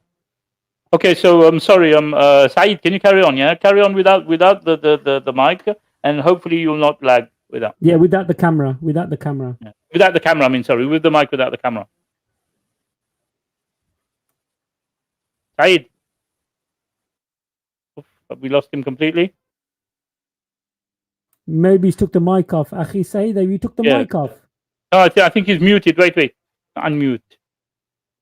Can't unmute the guest. Their mic is not connected. His mic is not connected. Subhanallah. Saeed, if you can hear me, your mic is not connected. Oh, he's gone off. Maybe he's going to come back on again. Yeah. So as we were saying, like, these the thing that I don't like about these brothers is they're a bit rude. You see, so I don't like to kind of deal with these brothers and these people because of their rudeness. You debate with them and then they're rude. Is your mic okay now, Saeed? Yeah, I mean, can you hear me? Yeah, I can hear you. Yes, carry on. Okay, all right. All right. So, just remind me what point we were talking about. You were going into, I think, the last cure or treatment or something. I thought you were following your notes. I've got notes, but I think I went off the notes a little bit because I was doing about the hijama. Yeah, the hijama. Yes, I think you were talking about the best treatment was hijama. Yeah, I was talking about the Sahaba. I was talking about the Sahaba as well. Yeah, the Sahaba. Sahaba. So I was talking about because I get people ask me the question when they get this question. How come the Sahaba's ruqya is they get the cure they read Fatiha 7 times and they get the cure, or they have ayn and they read ruqya and they get cured? Well, one of the reasons, obviously, they're Sahaba and they're obviously awliya of Allah. They're very close to Allah. Course. So that's why the ruqya works. We cannot be compared to the Sahaba. Our actions that we do daily. The actions that we do daily and what they done daily, like we cannot be compared to them. Yeah, exactly. And then you have to also remember, and like I was saying that point, they never had any ruqya reactions, and there's no complaints of ruqya. So you find them not running to the Nabi Sallallahu Alaihi Wasallam asking, "No, Rasulullah, we can't diagnose ourselves. We don't know what's wrong with us. Our ruqya is not working." Because as soon as they would have maybe a problem, they would sometimes know by themselves, or maybe the Nabi Sallallahu Alaihi Wasallam would tell them what they've got, and they would read ruqya on themselves, and they will and they will get cured straight away. You see, and our situation, our ruqya is very weak. So what do we need to do then? Obviously, we need to read longer. And remember the Sahaba. And when we read longer, we get reactions. The Sahaba never got reactions, ruqya reactions. You see. But we get ruqya reactions. So it means, therefore, people have to understand, what does this ruqya reactions mean? Well, the point one has given this ruqya reactions is a mercy for us, so that we know that we got a spiritual disease. You see, it's just not Allah. It's not Allah just creating these reactions for no purpose. There is a purpose there. Allah doesn't do anything for a reason. Doesn't do something for no reason. There's a reason behind it. And that's one of the arguments I talk about in my importance of ruqya diagnosis, why Allah's given us these reactions. Because obviously, like I said before, there's some people who don't believe in ruqya diagnosis. They think that the Sahaba didn't do it, so why do we need to do it? Well, what we say to those people, look, the Sahaba got cured straight away. How come you're not getting cured straight away? Or how come your patients, they complain too much about all of the problems they're facing? And Right. how do you explain the ruqya reactions? They won't be able to explain any of those things, you see. Anyway, so the point where the hijama, what we found is that when you combine our weak ruqya, basically, because it's weak, isn't it? Our weak ruqya with the hijama, you get better results. Right. You get better results, you see, and the cure, it becomes much better. And when you do hijama with intentions as well, there's another problem here. People are doing hijama but aren't putting any intentions behind it. So I went to get hijama. You have to make intentions when you make the hijama as well. Right. So you can't just I'm having hijama. Yeah, you're having hijama for the black magic, and then you'll see positive results. You see, right? Some people that just have hijama, they don't know why they're having hijama, or they have hijama and they're not making the intention to try to kill the jinn. When you make the intention to try to kill the jinn, you find that the jinn sometimes dies. I mean, it's happened to me several times. You find that the jinn actually die when you do that. But if you don't make the intention, the jinn don't die.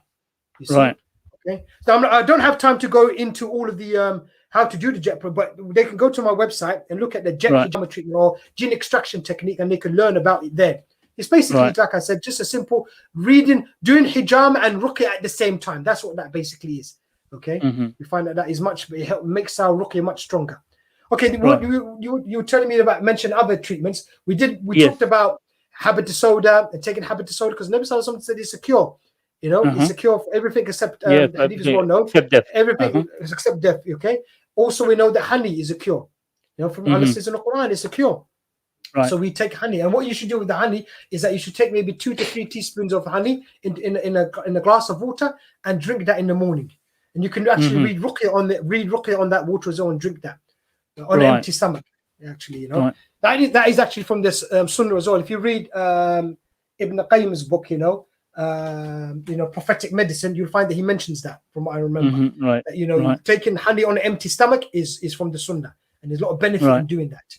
You see, and after you've taken that honey, then you take a pinch of habit soda seeds, and you take these things with intentions. You don't just take things. You take them with intention, because you want it as a cure, then you have to take it as a cure. If somebody takes habit soda and doesn't have the intention of a cure, then you're not really taking it as for your cure, you see. You've got to take it as a cure, you see. You know? Other things that somebody could do. If somebody, for instance, they can use adro dates. Now you can use adro dates as try to, because we found that the jinn don't like adro dates when you take them. So when you take the adro dates, take some adro dates, and any date really. If you can't find adro dates, you can take any date, and you find that has an effect on the jinn, and you can get cured. You can have some cure or some benefit from that treatment as well. You see. One other thing about the adro dates is that you can use it as a protection from sihr, because there's a hadith about that. It protects you from, if you take 7 adro dates in the morning, then it will protect you from black magic and poison. You see. And so, but I wouldn't advise people to constantly be taking that. It's just that maybe they should just take those 7 adro dates if they're worried that somebody's going to do black magic on them. So for instance, if I'm going to a particular place, I have to go see someone or a patient, or I know I'm going to somewhere where I know there's black magic being done in that area or in that house, I would take 7 adro dates in the morning, then go to that place. You see, that's what I would do. So it's not like I would be taking because I'm in the field of ruqya. It doesn't mean that you have to keep taking 7 adro dates. No, you don't need to do that. You just take it when you need to take it. When you need to take it, you know. So that's the adro dates. Another type of treatment which people could do, which we mentioned earlier, was the senna. You know, senna leaves. And as a laxative, you use that to flush out your bowels, basically, to clean out what's in your stomach. You know, even if you've not got sihr which is eaten, you find that you will benefit from taking the senna. And then that's just from a personal experience. I mean, I used that. I didn't have any jinn. I didn't have sihr which I ate, but when I took the senna, I benefited from it a lot. You know, it really did help me a lot. Alhamdulillah. You know, so I strongly recommend people to take the senna. You know. I'm just trying to think of other things. Another thing what we found is that people, if you find that somebody's suffering from the evil eye or hasad, you'll find that mushroom soup is very beneficial. Now there is a hadith about Nabi Sallallahu Alaihi Wasallam saying about truffles. I think the hadith is in Bukhari actually, using truffles to treat eye, the ayn, to treat the eye. Now, now what you find is that truffles, sort of from the same sort of biological family as mushrooms. Truffles are quite expensive and they're rare to get, difficult to get hold of. But we find if you use mushrooms, and boil the mushrooms and wash through that water and drink that water, okay, you find that it's very beneficial. Patients are really benefited from it. I had one patient who did that, actually got cured from the ain. There's one of the treatments he was doing, but he benefited a lot from that treatment. You see, you know? So that's another treatment that they can do. I'm just thinking now. Another type of treatment which is possible is that they could use talbina, which I think is barley flour. They could. We found that the jinn don't like that, so having that as your breakfast maybe that would be very good. So they could read ruqya on that and use that as like a type of porridge, the barley flour. Have that with some milk, boil it with some milk and water, and maybe add some honey to that, and have that as your breakfast. So instead of having your cereal, eat that as your breakfast regularly until you get cured, if it's possible for the person to do. You know, that's from the sunnah as well. The Nabi Sallallahu Alaihi Wasallam used to advise people to take talbina, you know, especially for those situations where the person, you know, has bereavement, basically, where somebody's died, and they would tell them Aisha would make up that talbina sort of soup, and they would drink that and they would eat that. You see, so that's that. We found that it's also beneficial for jinn possession and sihr and that. So people should do that and consume that as much as they can. Obviously, the other thing was Zamzam water. If they can get hold of that, that itself is a cure. You know. And you know, even before reading ruqya on the Zamzam water, if you just drink it, you find that if somebody's got jinn possession, they'll start reacting to that Zamzam water. You see, they'll start reacting to that Zamzam water. I'm just trying to think. Also they can what we've done on our website. We've got an article on our website called what I basically call the ruqya soup, and what I did there is basically the patients, even my own experience. I've discovered all the things I found that the jinn hate. And put them basically into a blender, blended them all up, and then put that into the bath and had a bath with it. And I found that really beneficial. I used to wash through that maybe once a week. It was really refreshing, you know, especially if you've got things where somebody's having it difficult to get to work in the morning and they find it very difficult. So the jinn is really fighting them and it's difficult to get to work in the morning. Have that in a bath. You'll get up and be able to get to work, you know. So what we've put a lot of things, so a lot of spices even we found. So like I said, miswak, ajwa dates, coriander, you know, chili, salt, people already know sort of that when they experience salt. What else was there in there? There are a lot of fennel seeds. There are a lot of things in there which we just added all together and put it into the soup, and then got people to wash with that. We found out that people who were affected by these things were basically simple experiments, you know, simple layman experiments. What I would do with patients and myself, just put some of that ingredient or whatever, that spice, put it in my mouth, hold it. And if I start reacting and start shaking like somebody's doing ruqya on me, then we know that the jinn doesn't like that thing. So then we'll get the person to, that's a new ingredient for it. And you can wash with that.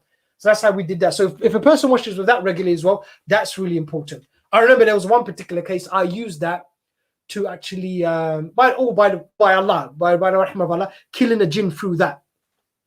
That thing helped me kill a jinn, because what it was, I remember I was reading ruqya on some patient, and the patient is a bad case, and the patient is manifesting as well. Now, from my understanding, and this is my experience, that's all to do with the jinn speaking. That's all to do with sins. That's why the jinn is speaking. But this was a serious case. You know, I didn't know what to do with it because I couldn't leave the family. Because this jinn is talking. I'm going to kill this thing. I've got to kill this thing before I leave this family or before this patient gets back. So what we did, I prepared that thing, got the patient to go in there for about half an hour in that water. When it came out, I could see that the jinn was out of it. So the person was just walking and wasn't talking properly. And I started reading ruqya on the person. And I remember, what was it? Was it Raymond or Rebecca? I said, what's your name? Raymond. I said, I'm dying. I said, why did you become Muslim then? Why become Muslim? Become Muslim, something like that. I had that some kind of conversation. He said, no, I don't want to. I'm going to die soon. So I said, he's going to die soon because that bath had an effect on him. So then I knew I just kept on reading. And I was using Ayatul Kursi there. Just kept on reading Ayatul Kursi. And when you want to, for my experience, when you want to kill the jinn, you just have the intention of Allah, kill this jinn, and you just keep reading with Ayatul Kursi. Kept on reading. And then eventually it just died.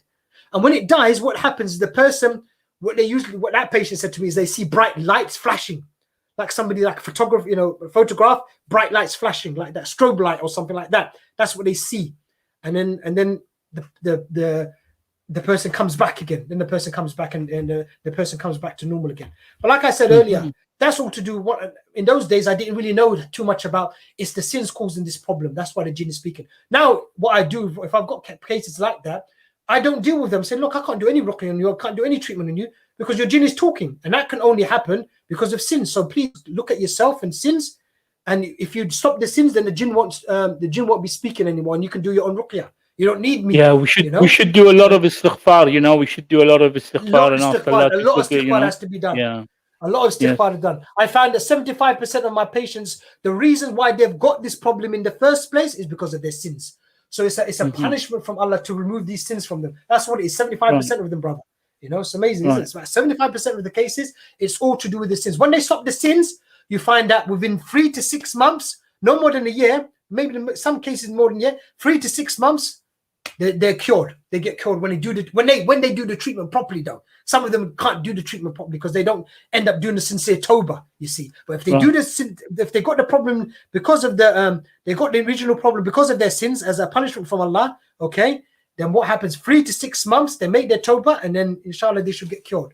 They shouldn't have that problem anymore. You know, this thing is not like taking antibiotics. There's no fixed number. You know, with antibiotics, the doctor will say to 7 to 10 days, you'll be that chest infection will be gone. You take the antibiotics, and it doesn't even matter if you're sinning, praying, or whatever.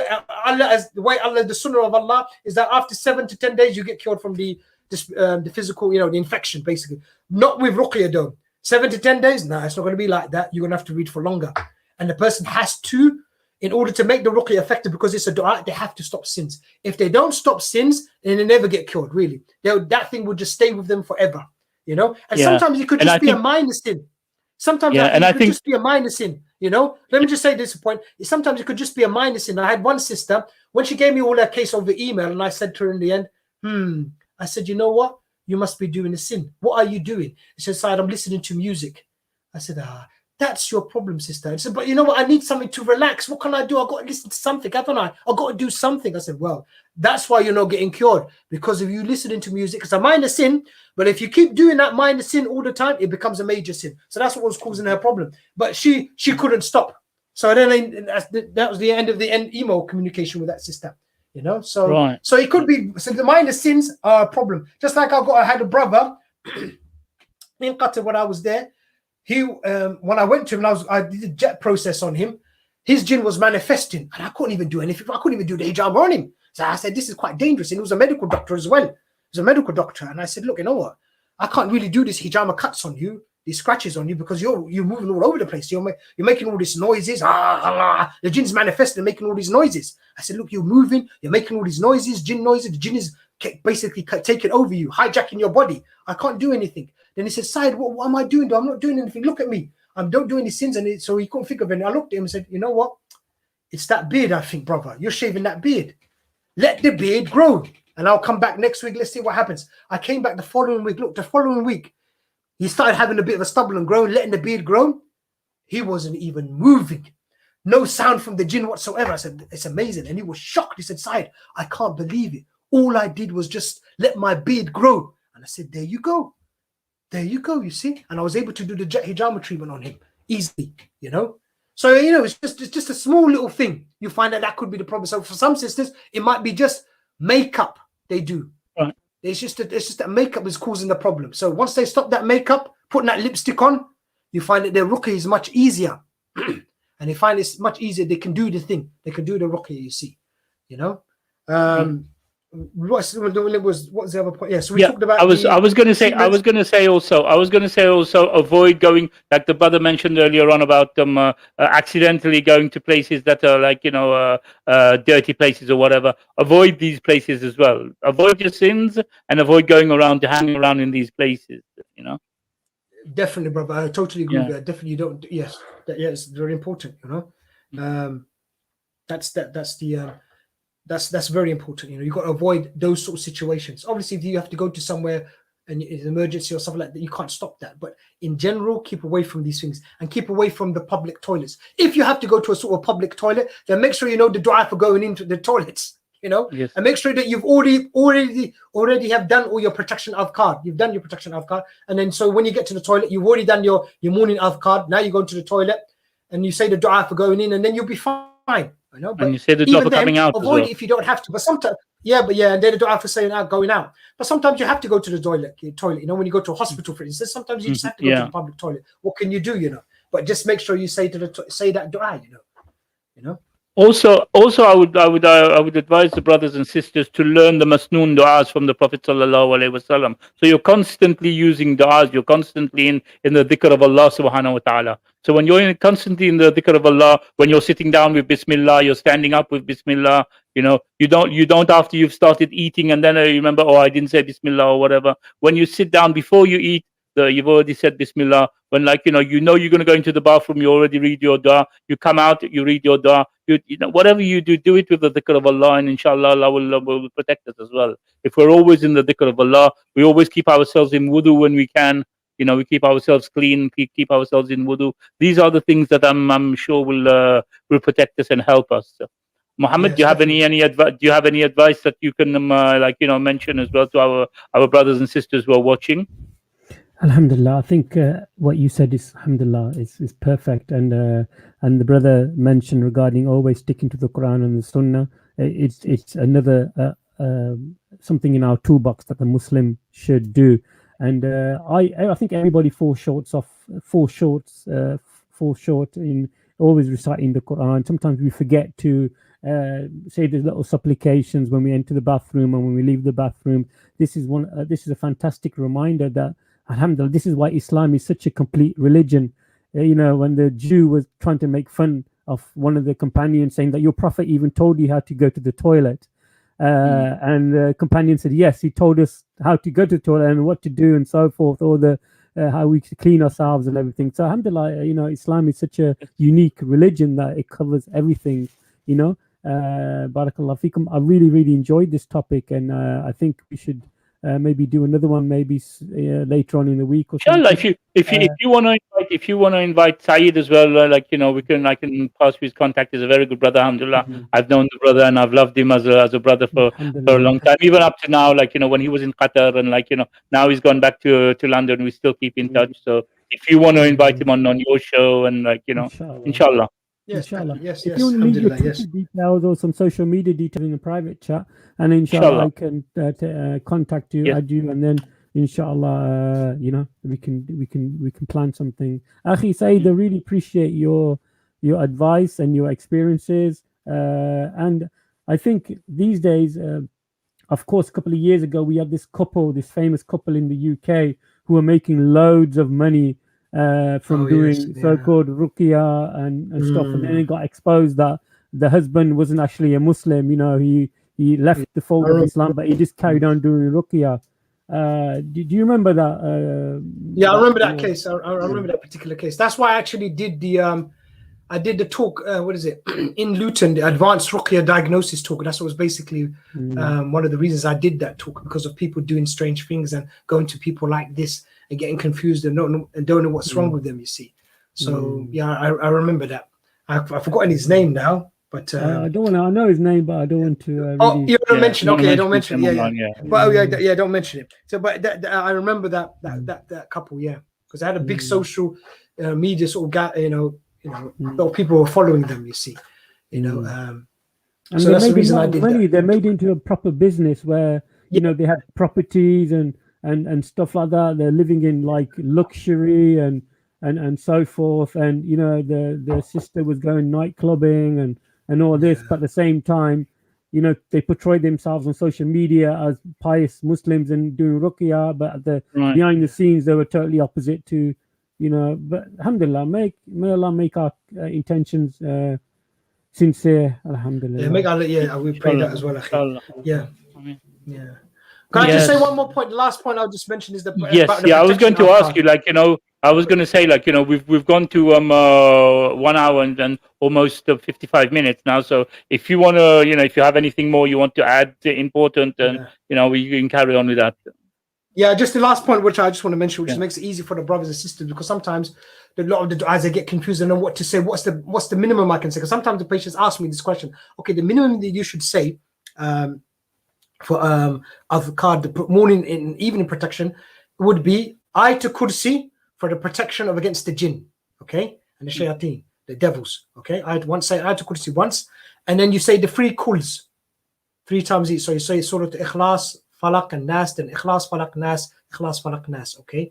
And obviously say Bismillah ar-Rahman ar-Rahim in between as well. That's the minimum they should say. And they should say this at Fajr time, anytime at Fajr time, before the sun comes up. And they should repeat it at Asr time, anytime at Asr time, before the sun goes down. That's the morning and evening adhkar. And that will give them whole day protection. Whole day and night protection. You know, it's simple, it's not very difficult to do. You see, Ayatul Kursi and the 3 calls 3 times each. You can't go wrong. And that will give you, and that's just minimum, you see. Obviously they can add other little dhikr in there, but if they just stick to that minimum, that makes it easy for them. Because sometimes when they get overburdened, and because the patients get a lot of jinn and sihr and that, sometimes it gets too much for them. And they can't do all of the adhkar and the dhikr, they can't do it all. So just give them sometimes just the minimum.